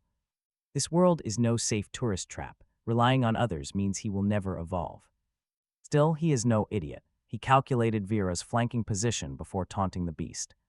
Explaining his strategy calmly, she huffs, leaning her lips directly against his ear. Breath warm as silk, and asks if he dislikes her taking charge. She whispers to let her lead tonight, warning him not to play hero again. He tenses up in response, his knuckles tightening, trying to treat him like a kid. Tonight he will show her exactly who is boss. He pulls up the talent interface. First special infected kill achieved, triggering the legendary veteran's legacy reward. A training dummy module from Kenshi automatically boots up. Warding a physical training blueprint, he instantly recognizes that iconic indie game. No fixed protagonist in absolute freedom, rising from mind slave to one-armed bandit. Eventually, they become king. It is a survival game where players build up to a fortress. They grow from a simple wooden house to a massive fortress. Then, a blueprint materializes. A rare-grade training dummy blueprint appears. It is a straight-up cheat. This dummy comes from the Creative Workshop, unlocked at a level 2 crafting table. Crafting it takes 20 scrap metal and 1 wood, placeable on any flat ground. He selects an existing skill as the target. That specific skill can be trained up to level 5. When picked up, the target skill is retained. Only the commander can craft and place it, with just 1 dummy allowed per skill. Other mod skills are locked, but anyone is allowed to train. Forget the sketchy origin and weird jokes, this is a real cheat. It is the only module he actually remembers playing in his past life. A genuine masterpiece. The other 6 mods just feel like clunky transplants. Its function is incredibly powerful. Before, he had to keep crafting to level up. He had to waste precious bullets just to level up his pistol shooting. But now he just sets a skill, and it levels up without wasting ammo. Not only him, but his residents can use it to learn his skills. Eventually, even a normal survivor can master level 5 skills this way. Other mod skills being locked makes sense. He quietly puts the blueprint away. While he reviews his attributes, Vera finishes clearing the surrounding threat. She stands guard after taking down the zombies drawn by the bouncer. He shakes off the black blood and leaps up to the second floor. Experience notifications constantly ring in his ears. Level 4 is already halfway done. Active zombies in Chilo Village have dropped by more than half by now. A slender zombie from the horde lies face down on the asphalt road. Its finger points forward, leaving a long trail of dark blood behind it.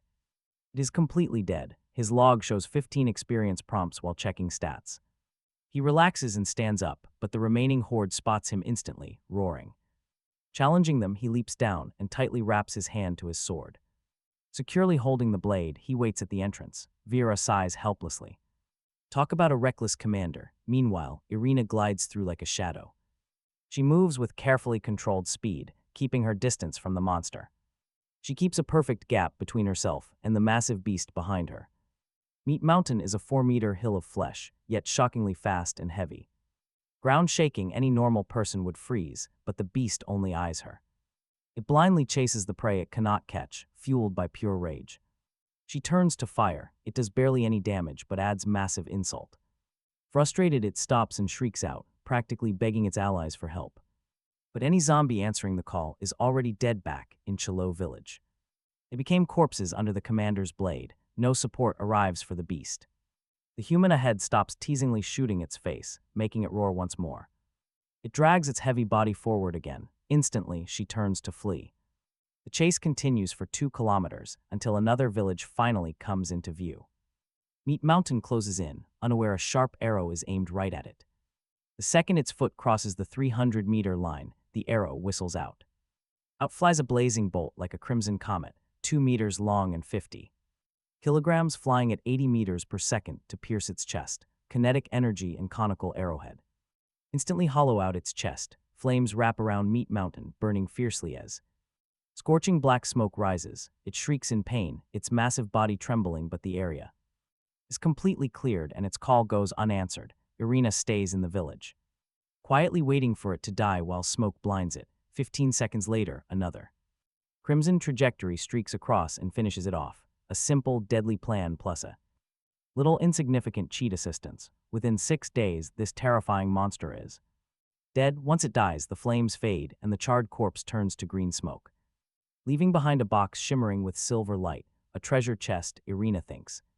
But she does not touch it. Worried about him, she immediately rushes back. In Chilo Village, Shin Rang's hand rises and falls, beheading the zombie before him, dead. Bodies pile into a small mountain outside the door. A system prompt sounds, experience. Plus 100, event triggered, Dave extermination. The description tells him that Meat Mountain's death has attracted the attention of the zombie mother nest, which now realizes there is human activity in the Chilo Village area. Until that nest is cleared, Chilo Village will be continuously plagued. He is genuinely startled.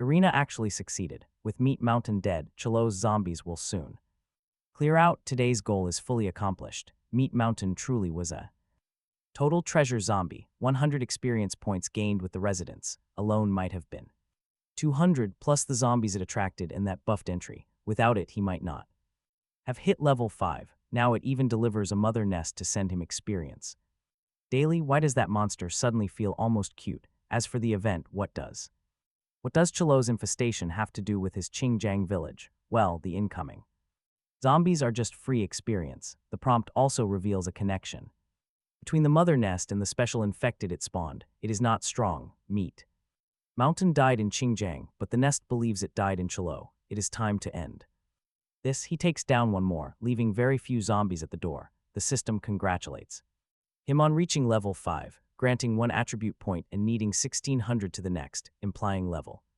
7 will require 2300. For this point, he chooses Spirit. After that bouncer fight, He realized his physical fitness had improved, but his reaction speed was falling behind, leading to moments where he takes hits directly. He can survive them, but cannot rely on that. Balanced growth is the only way. Constitution 9 Spirit.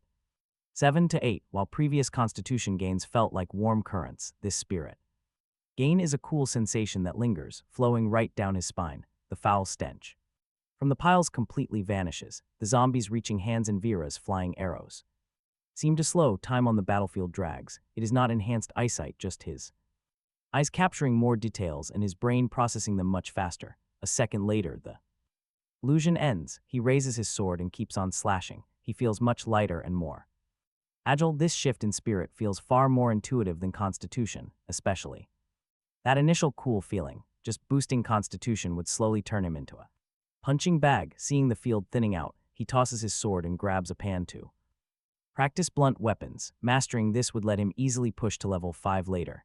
The Rangers stop shooting and exchange confused looks. Vera massages her forehead and orders the others to protect Commander Shin Rang and shoot only at their limbs. He only cares about his skill progress, feeling secure with his Rangers watching him. Only when every zombie falls does he stop, slightly disappointed as Arena approaches. She simply shakes her head, insisting she is fine. Meat Mountain's chest dropped, she informs him. He exhales. What a wonderfully generous giant. An absolute treasure zombie. He looks back at the decaying corpses baking in the hot sun. The stench thickens, since unlooted bodies won't disappear. Leaving them to rot isn't an option. He decides to have Lu Dang Yang and his cleaning crew handle this tomorrow.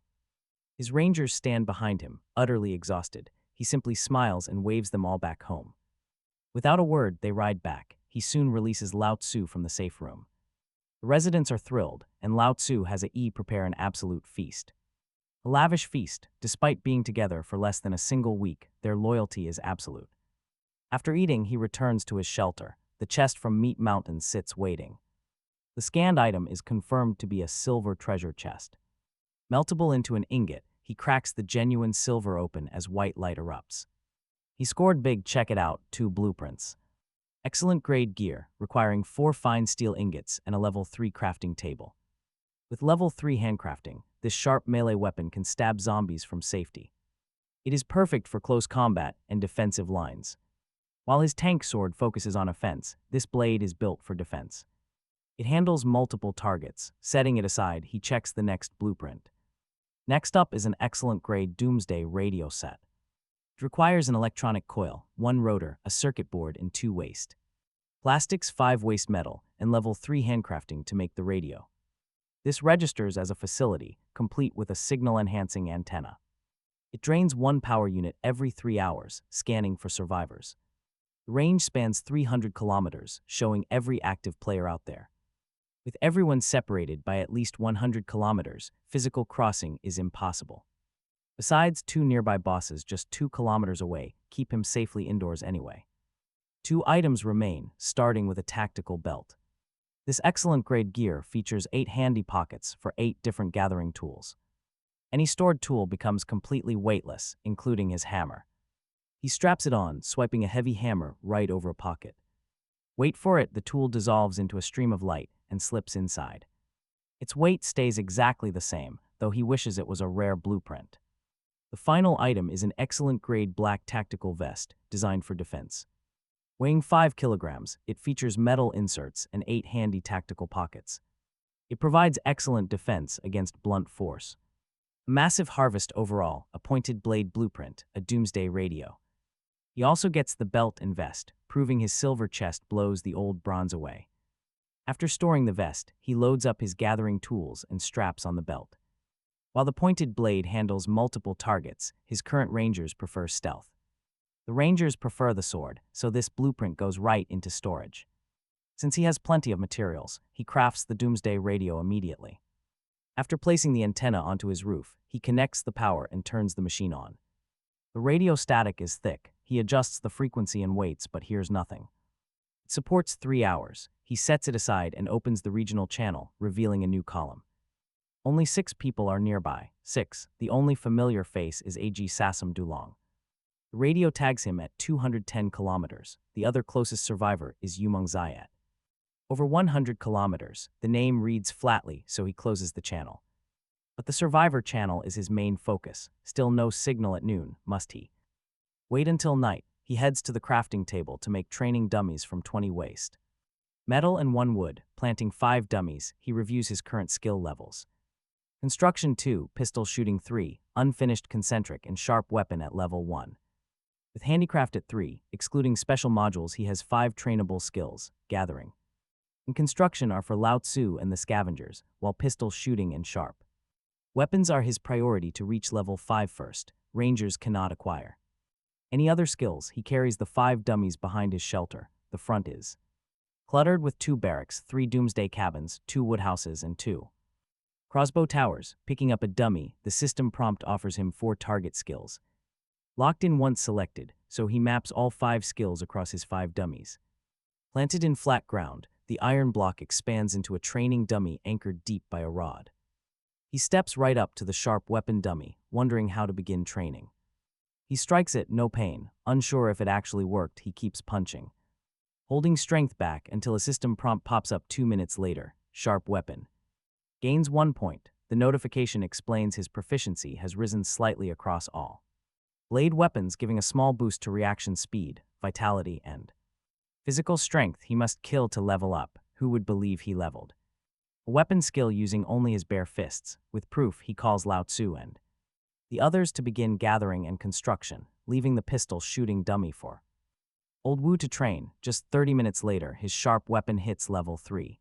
The entire morning spent slaying zombies did not do it, but punching a dummy for 30 minutes got him straight to 3. Wiping away sweat, he keeps training. 2 hours later, his skill reaches level 5. It slightly raises weapon proficiency, boosting reaction speed and vitality by 5%, while pushing his strength to the limit, requiring a major breakthrough to advance. The skill glows white, and a menu prompts him to select one of 4 options. Sharpness adds 20% extra.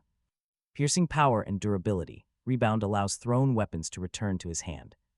After hitting, flight speed scales with his physical stats. Blood drink restores stamina and heals injuries after slaying a creature. Gale creates a swirling airflow around him, boosting his movement range and swift attacks. Once chosen, the other options disappear forever, locking subsequent evolutionary paths to this single choice.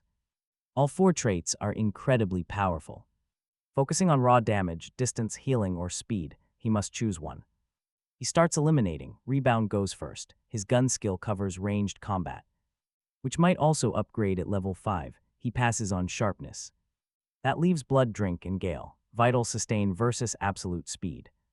He only heals after a kill. Great for long battles, but his subordinates act like a full squad. Fighting safely from the rear means healing is not urgent. Gale boosts agility and evasion, which gives him better survival odds. Sharp weapon. Gale creates a protective wind layer whenever he holds a blade, enhancing movement and attack speed increase. Leveling up requires sharp weapons. He draws the blade.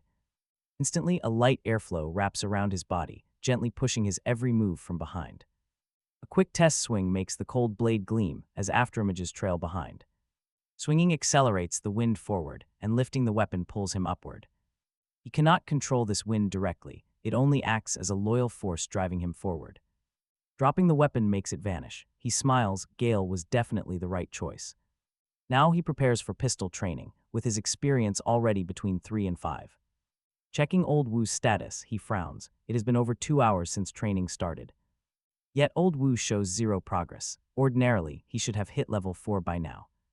Checking Lao Tzu and the other residents, he frowns again. No progress.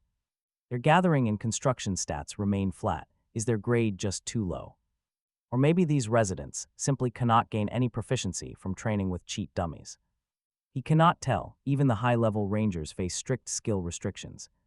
With no way to run experiments, he sends everyone back to their duties. Just like that, his dream of an army of legendary warriors is completely ruined. Frustrated, he starts pistol shooting himself, hoping to test high-tier recruits later. Only then will he see if they bring a real, game-changing difference.